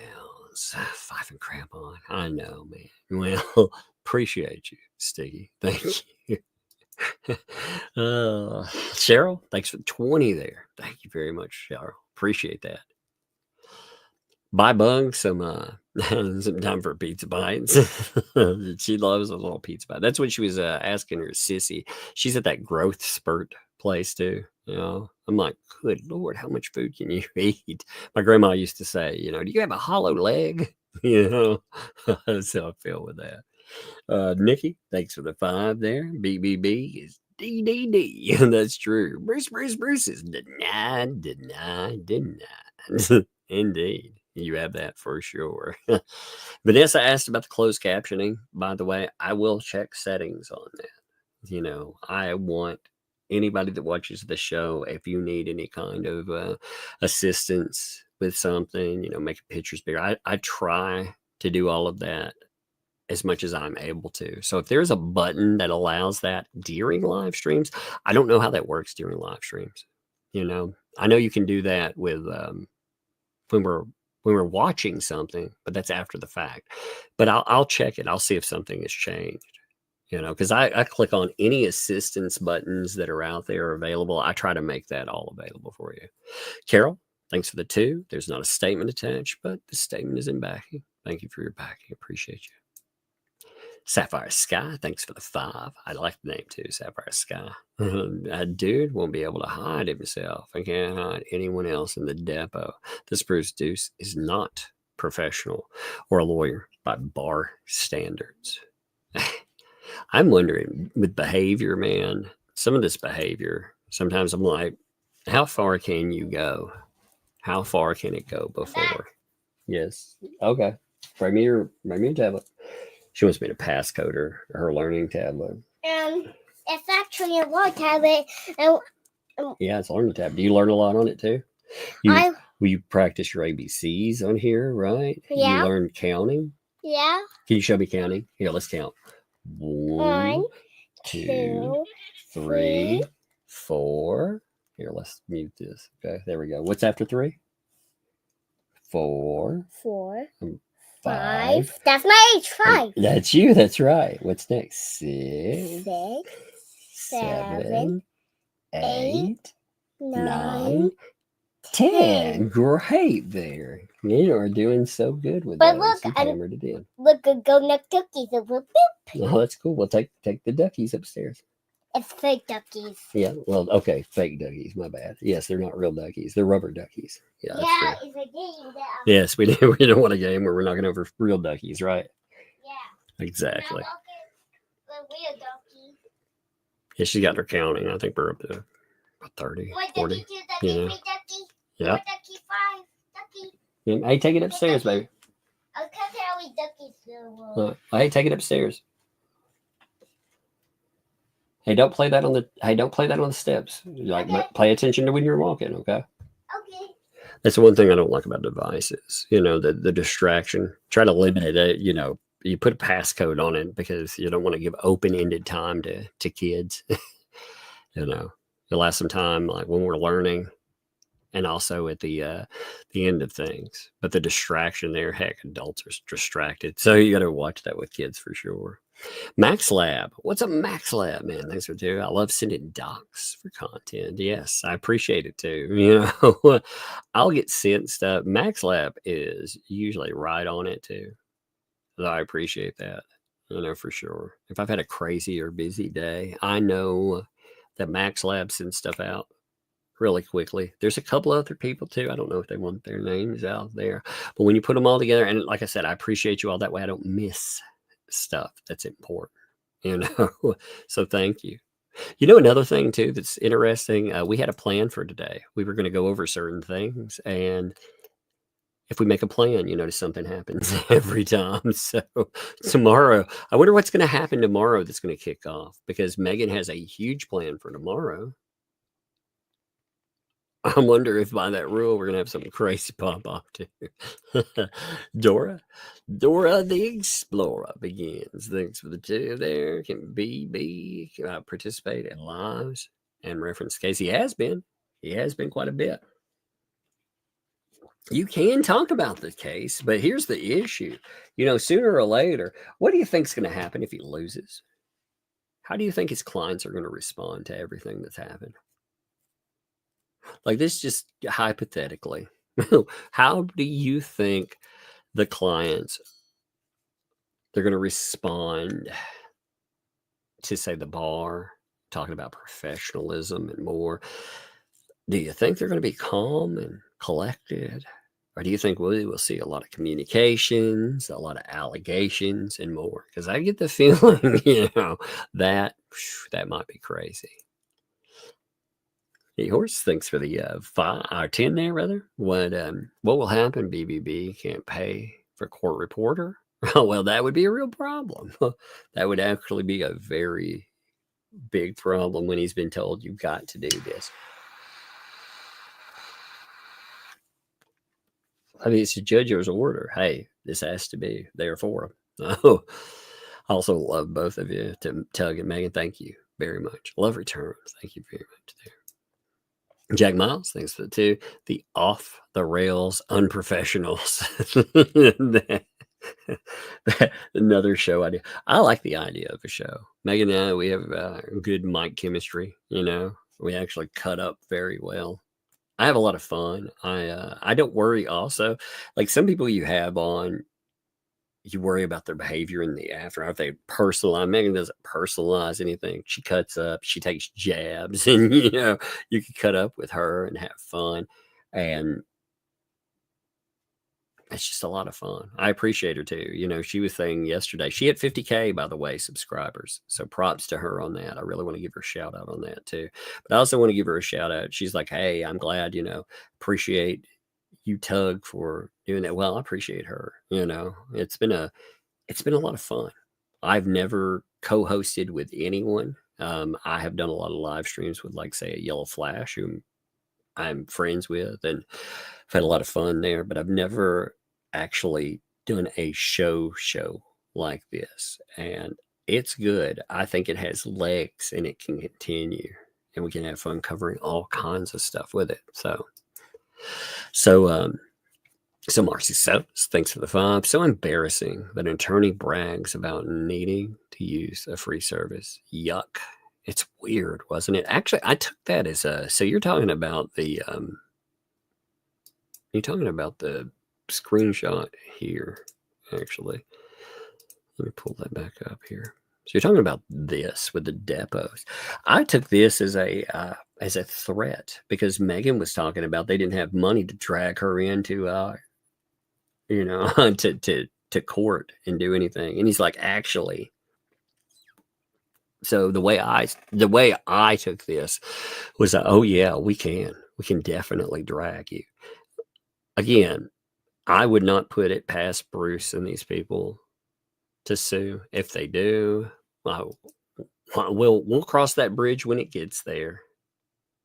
But did you miss the finish of that? No, you did not miss it. Today, all of this stuff came up. So this is brand new court filing for denial. So the depo is not finished. That is a very good question there.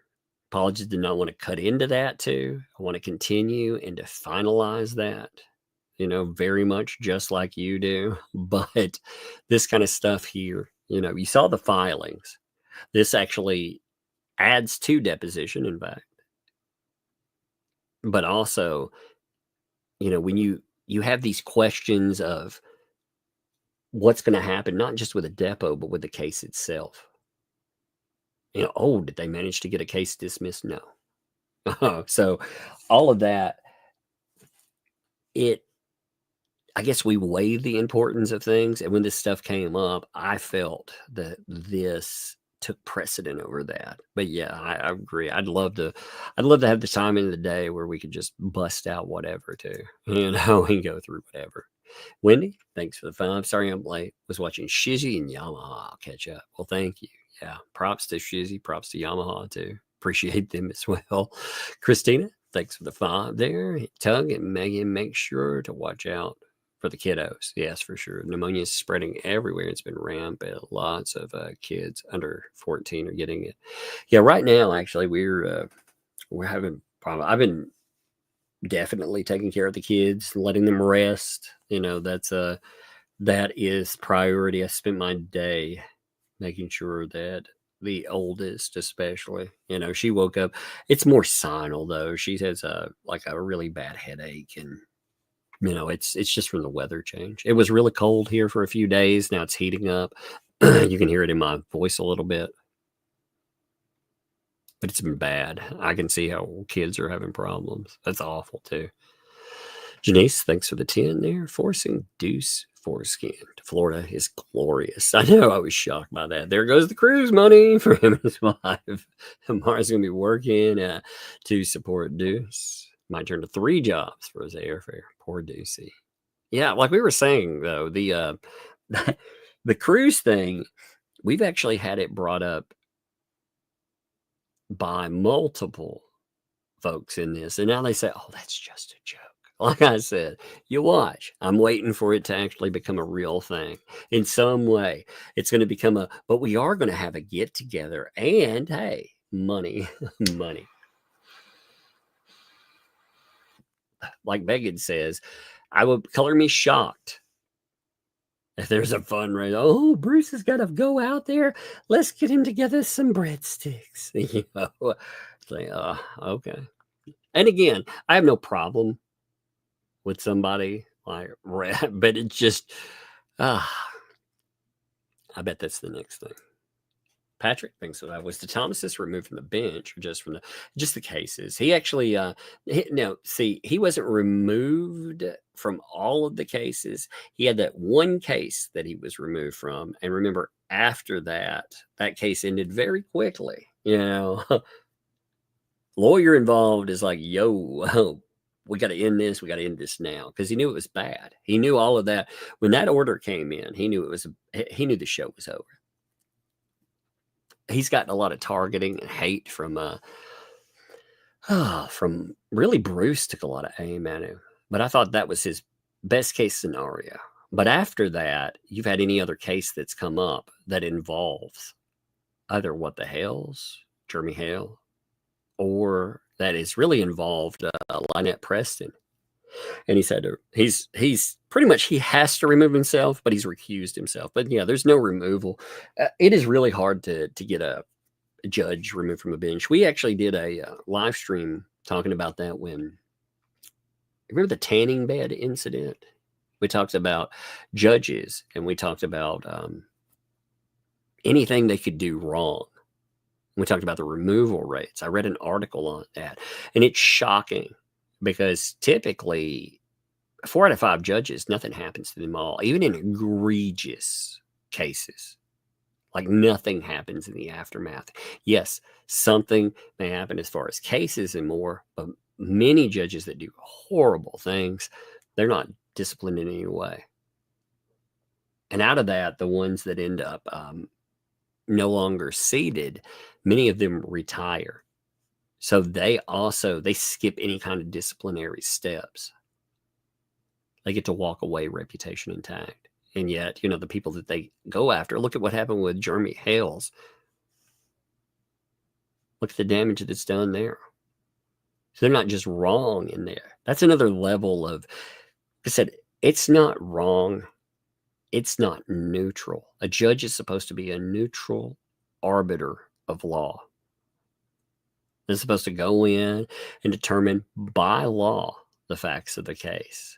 When you have somebody, though, and I mean, the stuff we saw in that, it was insane. And again, an appeals court agreed. You wouldn't know that from some of the filings we see, though. I have favorites. Thanks for the 2 there. As the Depo turns, it does sound like a soap opera. It's funny. Puzzle Puzzler, thanks for the 10 there. There's an old TV show called Strange Luck. It lasted 1 season. Loved it. D.B. Sweeney, a guy who was lucky and helped people unless he pushed his luck too far. I've never tried that out. I'll check that out. I've never heard of it. I'll have to I'll have to check it out. Yeah, I'm always thought we were talking about mutant powers. I always thought probability manipulation would be the greatest thing ever. You think about it, the power of luck.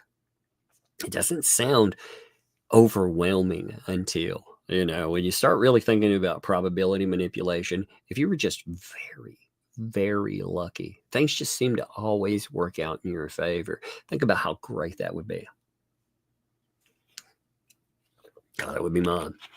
Fighting something that's invulnerable. Oh, I threw a twig at it and they tripped and they're immobilized. I mean, it'd be a great power. I love it. And just one person's opinion. Thanks for the 5.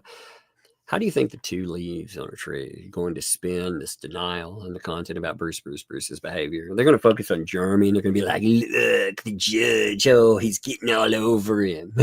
Remember, they were telling you, though, that Jeremy was going to be sanctioned. Nope, no sanctions. Did you see any sanctions there?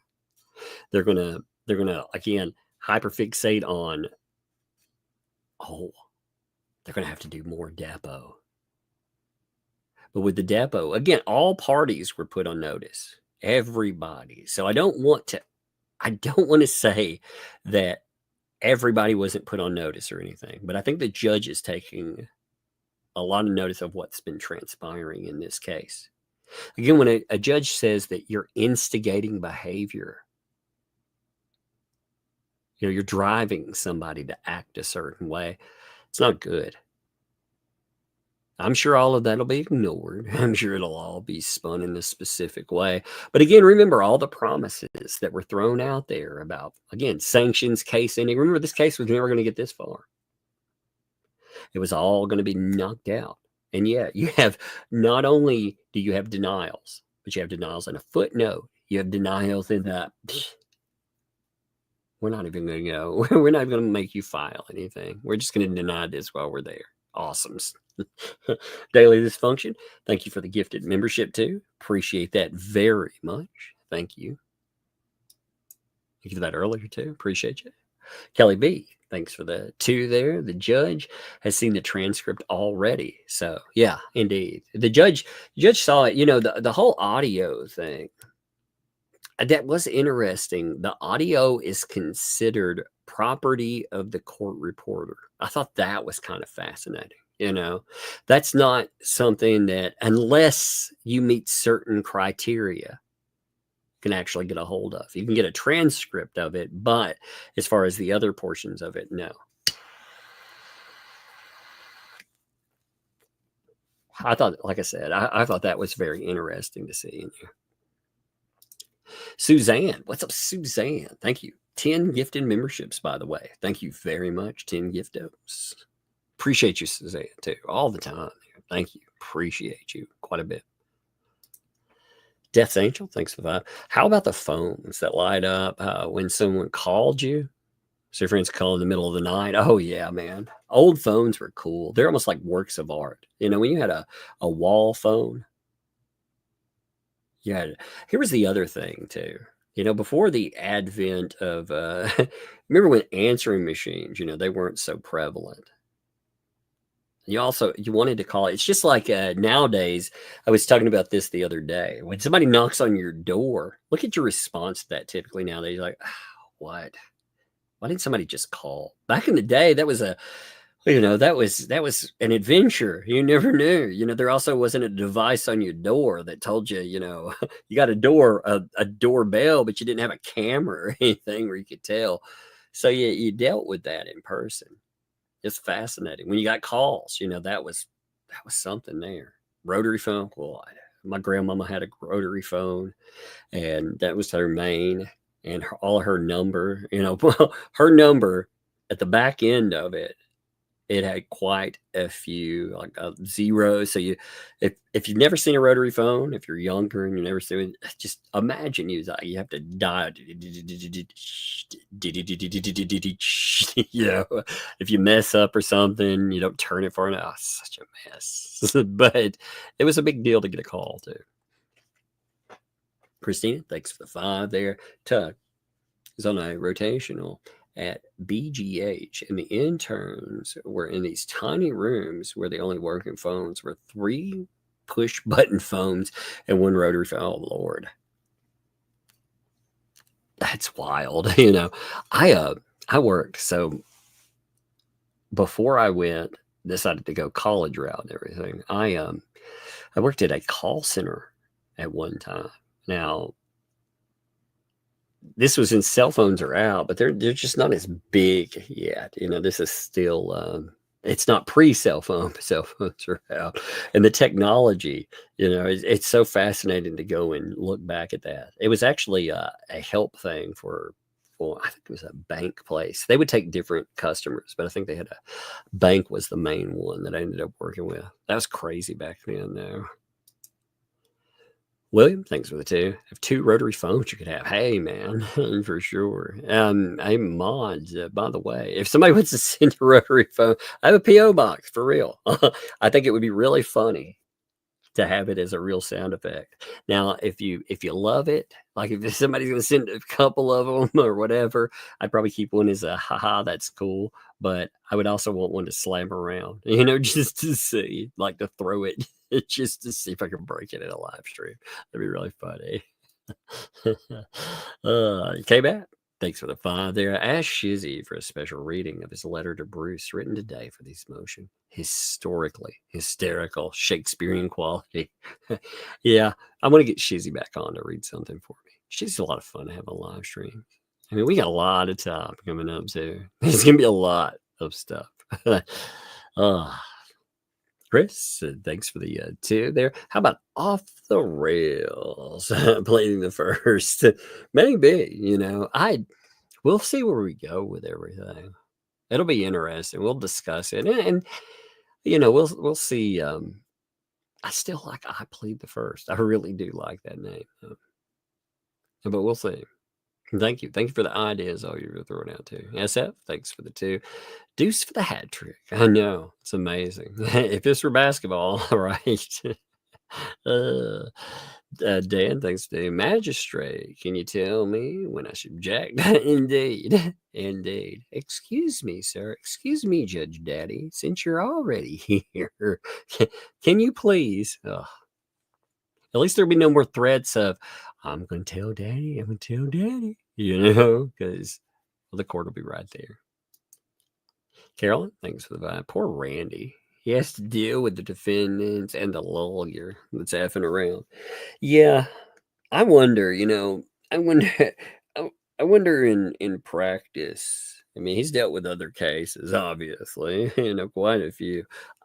I wonder if he would consider this, like how first of all, on the scale of crazy, 1 to 10, I wonder where you would put this. And also, like if he were actually going in and saying, well, my craziest case ever, I wonder where this would actually land for that. I read, thanks to do. I think you need to start a Bruce wall. Oh yeah. Yeah, actually, for Megan, I wonder if she, you know, that Bruce wall might be funny. The denial wall. Denise, thanks for the 10. My parents had a refrigerator for my childhood the last 50 plus years. It only had 2 service calls. It was a lovely copper color from the 60s. Sears Kenmore. Yeah. Yeah, my grandparents had one. It was a beast. I mean, an absolute beast. Nobody ever had to do anything with it. It was amazing. You know, nowadays, things break down so fast. Local treasures, thanks to there. Will they be able to add spruce? Yeah, well, we're going to see how things roll. Like I said, you know, everything is up to judges ultimately. And, you know, you can sit here when we talk about, you know, when you listen to lawyers talk about this stuff, for example, they'll tell you the law applies X, Y, and Z, right? Unfortunately, even if you have the law on your side, sometimes that's not enough because a judge has to be able to determine it. Now, I don't think this judge has been bad in certain things. I didn't agree with certain things, but that happens. It happens in every case. Even if you think you have the greatest judge ever, you're going to have items you don't agree with. Just 1 second.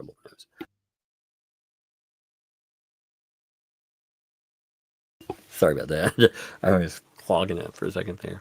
But, I don't know. Norma, thank you for the super sticker there. Thank you very much. Appreciate that. Night, thanks for the 5 there. Bruce is claiming he is winning. It's like the guy who beat up my knuckles with his face. It reminds me of a guy, like say you buy $1,000 in scratch-off lottery tickets and you win $1. Are you really winning? Did you really win? Yeah, I won $1. No, but hey. Heather, thanks for the 29 months. Thank you, Heather. Appreciate you, by the way. Hello, everyone. I'm always around, but can't chat. I just want to say happy holidays. Work is crazy. Well, I appreciate you being here. It's good to see you. You've been here a long time. Thank you. You are very much appreciated. Michelle, thanks for 5 there. There's not a statement attached, but again, the statement is in the back. Thank you. Appreciate that. Ruth, thanks for 9 months there. Appreciate that. Thank you, Ruth. Also, Ruth, whoa, thank you for the 50 there as well. Also, rock stars unite. No, we're gonna break out solo. Thank you, Ruth. That's awesome. Appreciate that. Janice, thanks for the 10 there. Lynette sure is getting the most out of her lawyer. I mean, when you pay for the best. Oh wait. Oh, wait. She paid nothing for this and get nothing in return. Yeah. We'll see. We'll see how this plays out all the way. And again, I think the other lawsuits are vexatious litigation. And when those get kicked to the curb, remember, it's not just that. Remember, with the other lawsuits, here's another thing that gets put in the mix. There's this little thing called countersuits. So, yeah, when you're looking at that other stuff, I know all of that moves slowly, by the way, but when it's kicked to the curb, ultimately, like Larry talked about countersuits, he made it very clear, hey, I don't appreciate this, essentially. Larry was covering other stuff, doing whatever, and then Bruce took aim at his channel, went after him. And again, why did he do it? Well, I think this has been made very clear. So you not only have the clients, I'm going to say, that are looking at this in federal court, but they're also looking at potential countersuits because of vexatious litigation. All of the trespass 5, every one of them might actually try for something. All of these threats and stuff too. I mean, who knows? Some people out there, I was thinking about this when we were listening to Jeremy Hales talk about worry. We're talking about, his people he cares about. I was going to say workers, but that's not the right wording. It's people that he cares about. Those people they've had to worry about their safety. They've had to, basically change their lives and everything. I wonder, at what point are you looking at potential legal liability? Because, I mean, if Jeremy Hales isn't safe and these people aren't safe, maybe people are stepping in it a little more than they think, That'll be an interesting question, too. Lisa, thanks for the 5. Spruce. Maybe an example cited in Black's Law Dictionary as an example of a bench slapped. I like that. I'm gonna write that down. I like that term. Sit down. You just got bench slapped. I like that. Give me 1 second. I'm actually writing that down for real. Man, the only thing I've got here is this gigantic pen. Bench slapped. The kids stole my pen. I use it for this and for other stuff that I do with other work. They stole my pen, and I've got this giant paint marker here. Bench slapped. I like it. Laura, thanks for the 24 months there. Much love to your tongue and the wee tuggets, or tuglets rather. Thank you. Yeah, they're hilarious. I like it when the little one, depending on what we cover, if it's really bad in a day, I try to do my best not to have them around as much. Again, you can't control that, but I like something like today. I don't worry about it as much. I like the interruptions sometimes. You know, it grounds things, keeps it calm. Vanessa, thanks for the 10. Tug, with Christmas around the corner, can you let us know if if you think Die Hard is a Christmas movie? Yes, I 100% think that Die Hard is a Christmas movie. You know, you're asking the wrong person on that.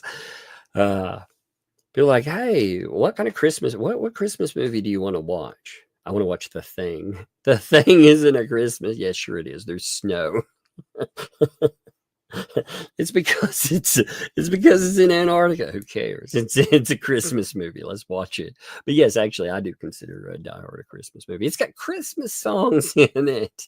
It has Christmas parties. I mean, you know. Oh, yeah, there's so much there. I consider it one. 100%.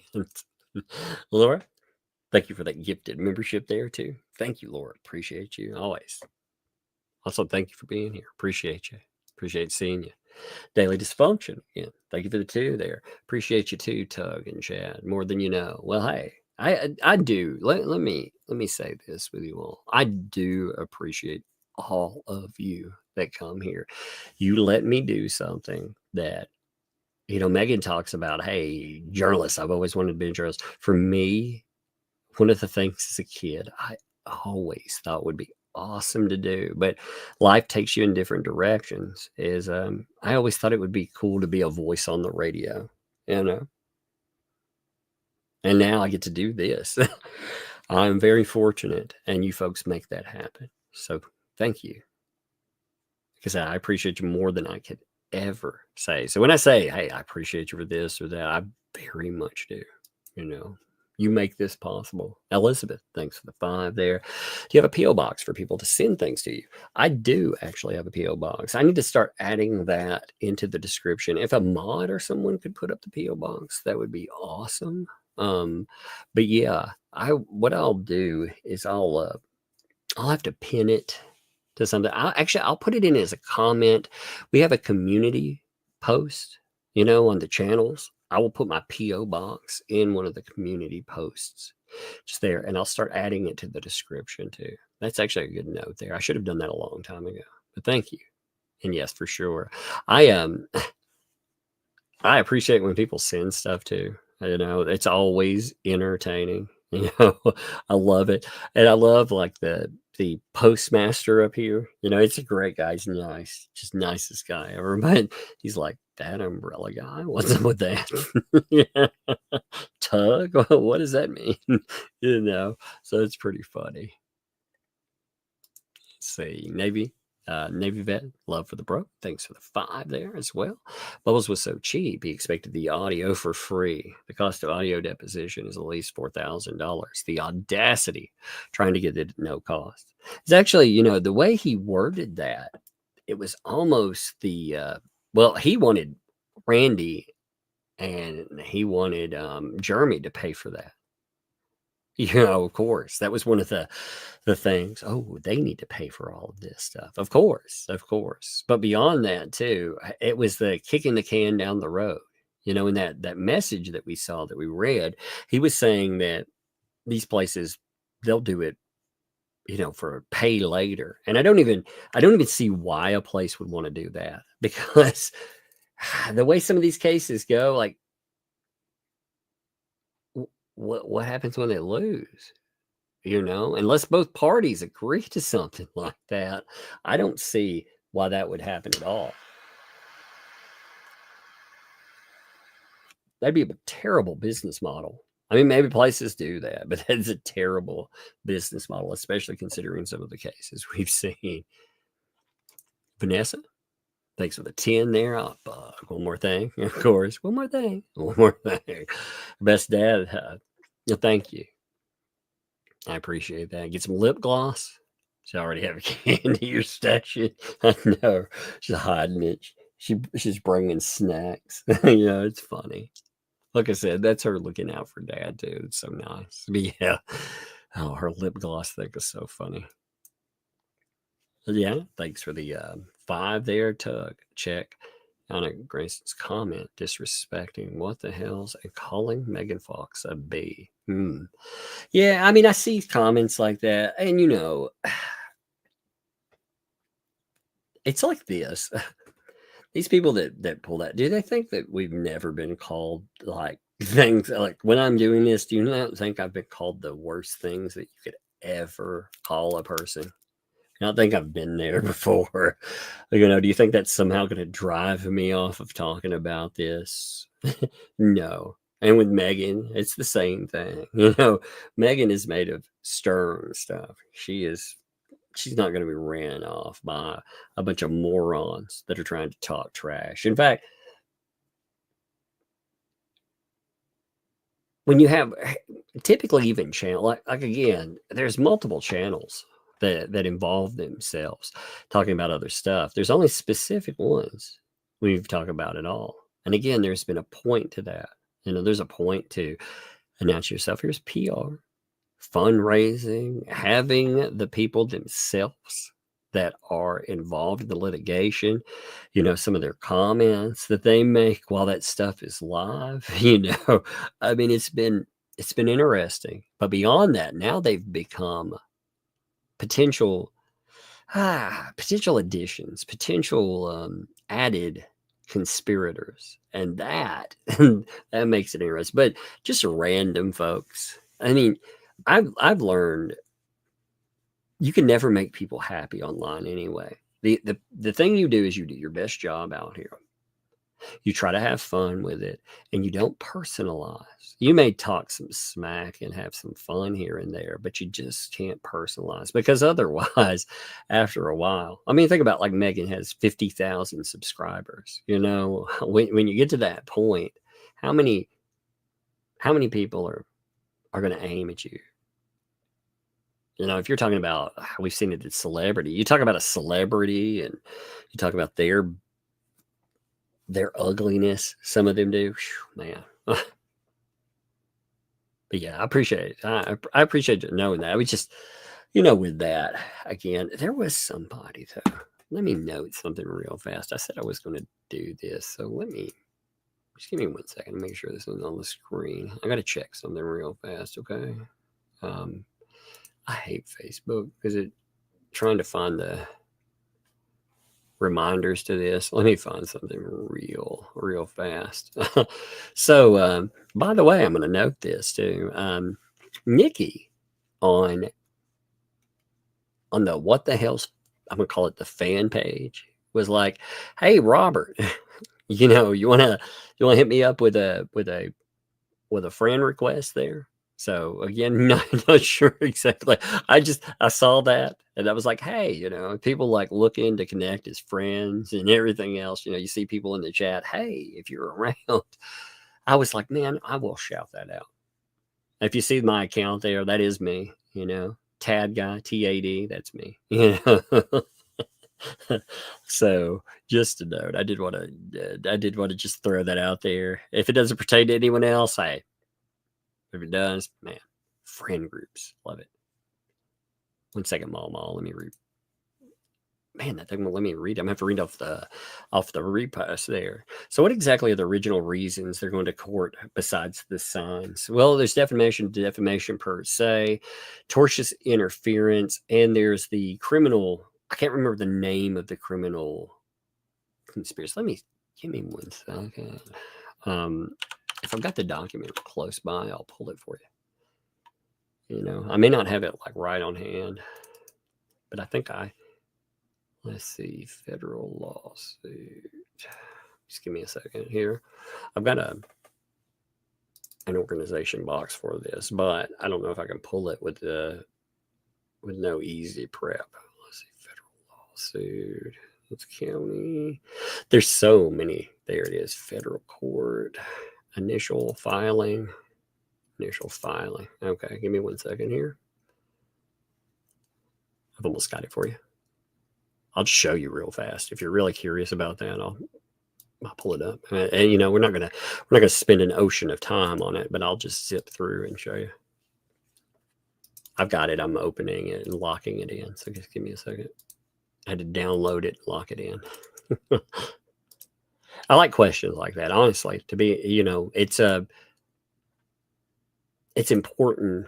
Remember, there's new counts too, in the new filing, there's new counts. So this will be the original filing that you asked about. Okay. So with the original filing, it goes as follows. One second, let me take that super chat off so you can see it too. So you add, again, defamation. There's two parties. So count 1, count 2 is defamation. It'll be Cook Preston. Count for 3, that is Civil Remedies for Criminal Practices Act. So that's I couldn't remember the exact name of it. That's count 3 and 4. You have tortious interference. Again, going after the business relationships with that. So yeah, that's your original issues with it. And they, if you read the original complaint, it spells out why this stuff, why it meets it. And remember too, if you're looking at this, if you're new to like federal court, you have to have a level of damages. It needs to be able to exceed $75,000. That's why that's always spelled out as well. But they note, with this, so why it's there. Well, they say 2 distinct instances separated in time. Preston extorts Hales. Preston's acts constitute a violation of a specific statute which prohibits any person from writing communications to maliciously threaten injury to the property of another with intent to extort money or any advantage, really, or with the intent to compel the person so threatened or any other person to do any act to refrain from doing any act against his or her will. So the conduct, again, they're saying it violates that. But remember, this stuff is aimed at those two. But the new filing restructures some of that, and it adds new people potentially. It hasn't added them yet, but I hope that answers the question. The signs are just, it's part of, like when you look at the signs, they're a piece of the puzzle. When we talk about the defamation, and again, remember that that is so egregious. It is so damaging. There are certain things that can be said. Like if I attach a label, a specific label to a person and it sticks, there are certain labels out there that are so damaging that by themselves on their face, we don't have to prove damages because that they are ruinous. There was a YouTuber that called a lot of these tactics life ruination tactics, not with this specifically, but just with these methods. You're not calling somebody fat or stupid or whatever. You're not making fun of them. You're going beyond that. You're making statements of facts. You're saying this person is and the thing that you are saying about them, it is such a horrible thing. So remember with the signs, it isn't simply the sign, it's the material that they posted was so bad. And when you think about the whole sign example too, you think about how deliberate that would have to be. The allegation is taking them, putting them at a major road, and look at the claims. It's not just a claim that a person is an ARPist or a person is a PDF file, but there are specific claims, like a claim that says a certain person ARPed and then a specific individual, my daughter. They not only make it, about that, but they make it, most people would take that. That didn't necessarily have to say a child, but most people would take that as a commentary about a child. If I saw that random comment, that's how I would take that. It's nasty stuff. Favorite number. I like the number 7. I like it. But actually, if I were going to put on here, let me take this back. If I were going to put something on like a shirt, I would either choose 7 or 13, just either one of those, it doesn't matter. But like right off go, if it's a 2-digit number, I like the way 13 looks. But just as a number, period, 7. It's just so. I hope that answers that question. Yeah, thanks for the 5 there. By the way, love you, Megan. When I can't watch it, listen and drive. Hey, well, I appreciate it. I think it's a lot of fun. Again, it unwinds you from your day. I unwind from my day doing this stuff too. I sit back, relax, kick it, have fun. Elizabeth, thanks for the 5 there. Tug, I think it would be awesome to drive up to the courthouse. A 1959 Chevy El Camino. Heck yeah. Very rare car. Love to drive you to the court. Man, that would look pimping, by the way. That would for sure. I'm going to, like I said, I plan on going up there. I've made very few public appearances, but I think that'll change. I don't really care. Again, I don't care if people know what I look like or anything like that. I just don't care anymore. I did it first because I wanted to protect the people around me, but you can't have that. It's just like the people that threaten to expose me with, whatever with the dark web. They put the people around me in danger. That's what I care about. Allegations and weird shit. I've never been in trouble with the law. I've had a speeding ticket, I guess, if you want to call that, just to be transparent. I did have a speeding ticket in, the 1990s sometime. But aside from that, I've never had an issue in law.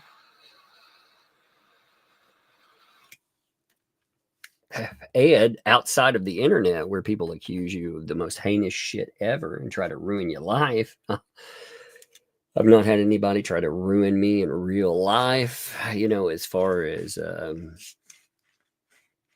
I say, as far as courts, I get along with most. There are people every now and then you don't like in life, but by and large, so yeah. But yeah, anyway, I got off topic there. That's cool, man. Chevy El Camino 59, that'd look awesome. That'd be fun. Well, I'll have to talk, when we go out and do something. Well, we'll have to.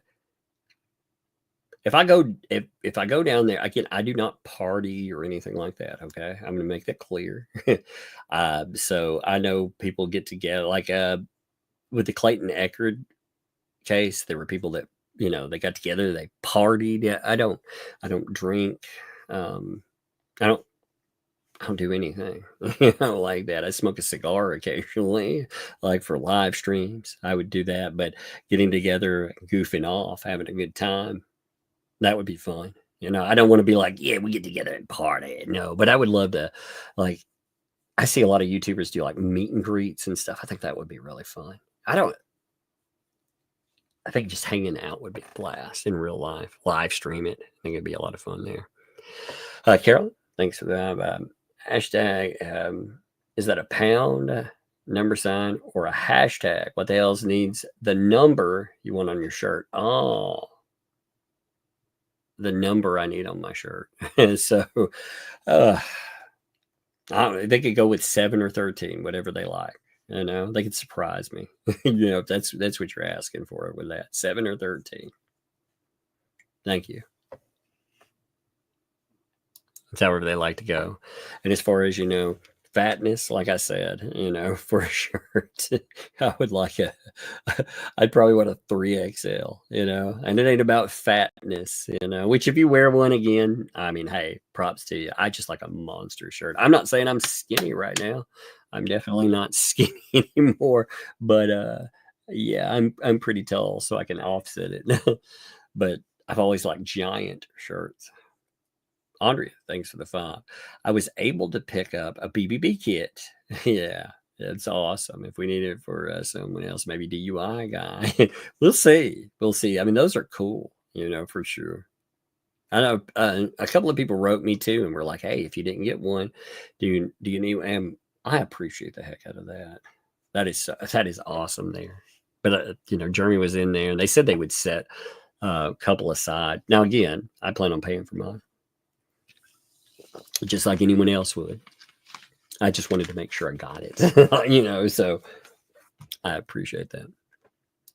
Natalie, thanks for the 20 there.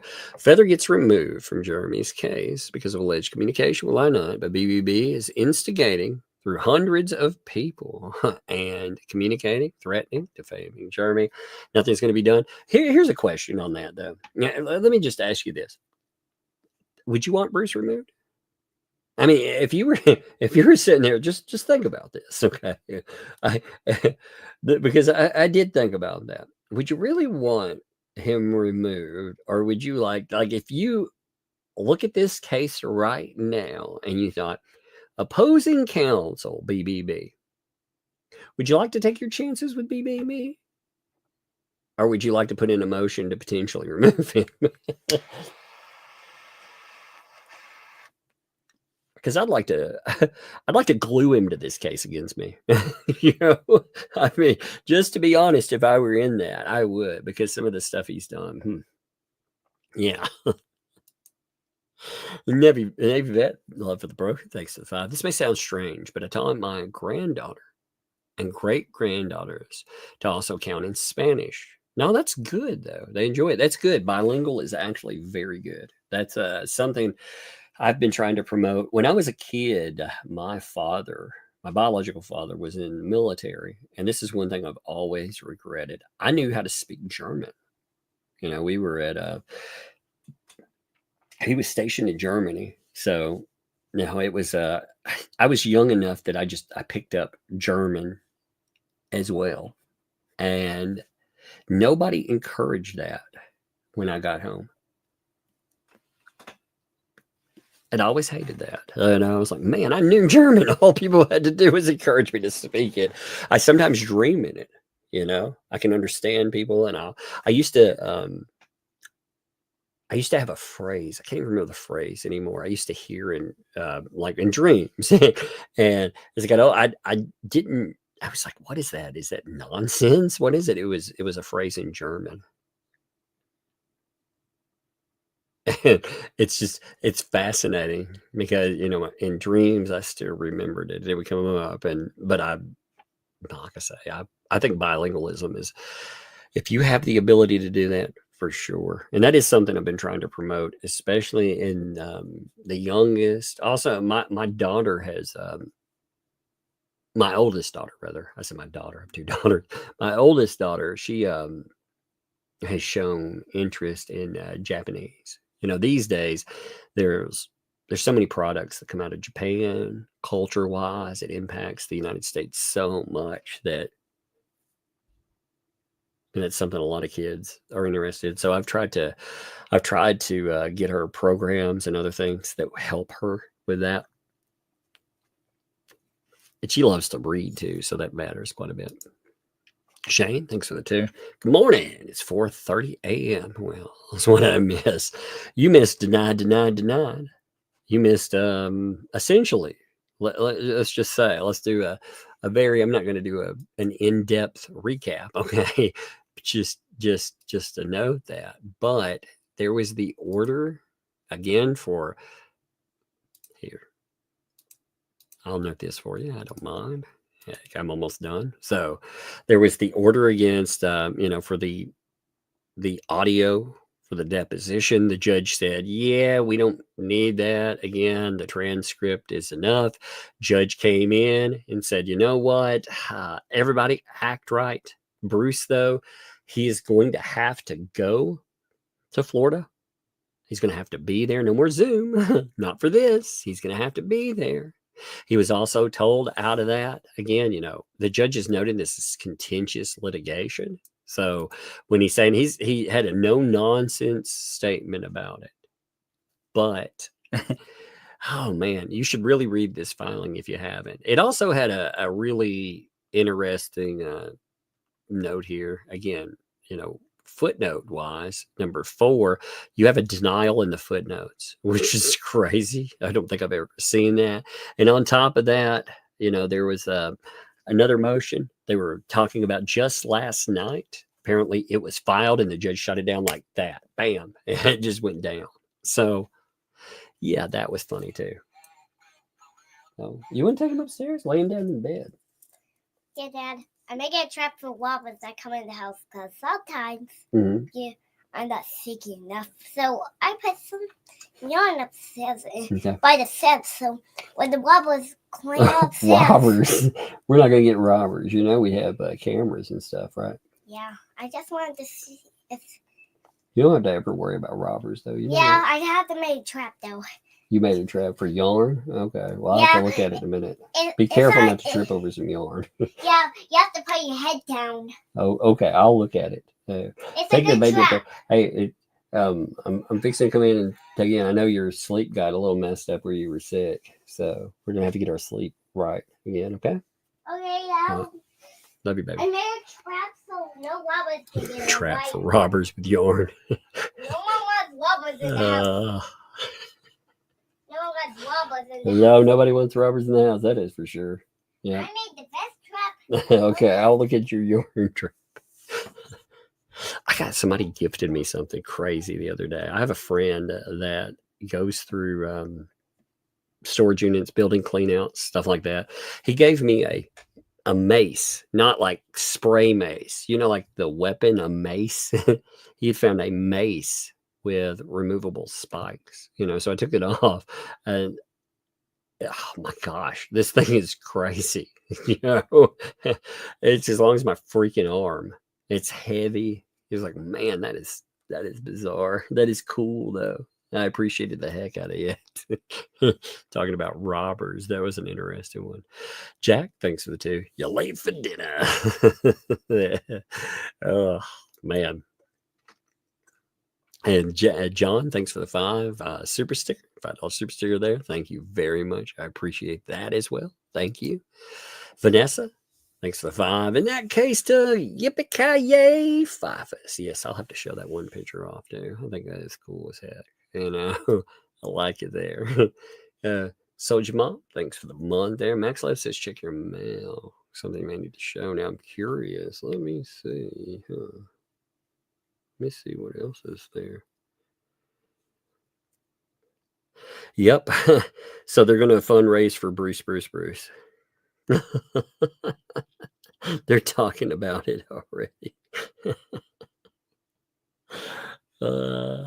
I'm not. Just remember, you know.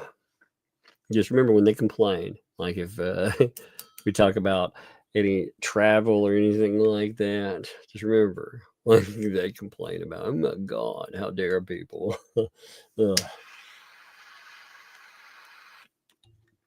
yeah, I bet you know they're going to. Just I feel like that'll be something that happens. There was a screenshot of the worst. I won't be shocked. Knock it off. Is that knock it off? Thanks for the 20 there. Thank you. The umbrella guy. I can't believe I managed to get by the trolls.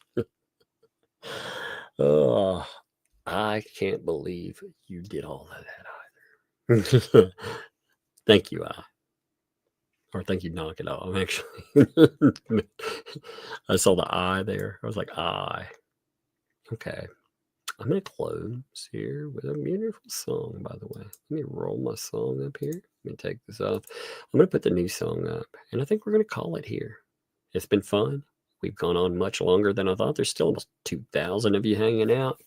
I appreciate it. But we're going to end with the new song that we have. I like it. So, you know, sound-wise, I don't know where you're at. I'm just giving you a warning. There will be music. But you have a great one. Tomorrow, again, Megan Fox must be there. It will be very, very good. So, I appreciate you folks. Yeah, here we go. Welcome to the Hat Rack. Russian Army of One.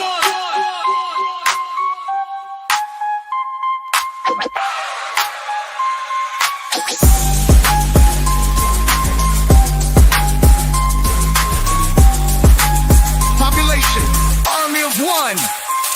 Thumping the mic like a nuclear missile. Forged from bars of platinum grill dismissal. Blasting PR that's so out of hand that all the fudge rounds in the world won't keep you off the witness stand. And do I know? No. Or do I know? No. Well, I'm aware you never made it on my live show. No. And you're so hot and twisted. You mainlined a career path of lawyer once, but now delisted. Always saying the unspoken parts out loud, grinning through questions, really are you that proud? We got him, he took the bait, content Krampus in the meat sweats, delivering the mic hate.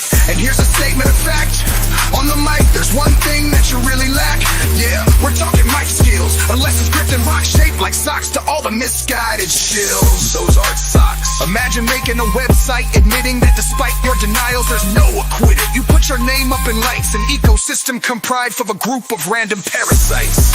And me, I've got this feeling that ringworm would be far more appealing than tuning into that for a few hours and all the stupid that noise empowers. Granted, there's one thing that's entertaining, and that's amidst all that craning. You really think that you're shrewd while going from PR and lawyer to all of you getting filthy. Oh, and one of you has turned, and guess what? It's a name that you haven't yet learned. Someone deep in your conspiracy who's leaking info. Patience, you just wait and see. Maybe I should wear a mask, because admittedly I'm enjoying this task. So much it seems like a crime watching morons talk themselves into possibly doing time. You've been celebrating like it's Christmas, like you've won some kind of award. But the only award I'm seeing is being added to a conspiracy that includes allegations of a hitman. A hitman? Seriously? And going after witnesses in a trial, promising retaliation from the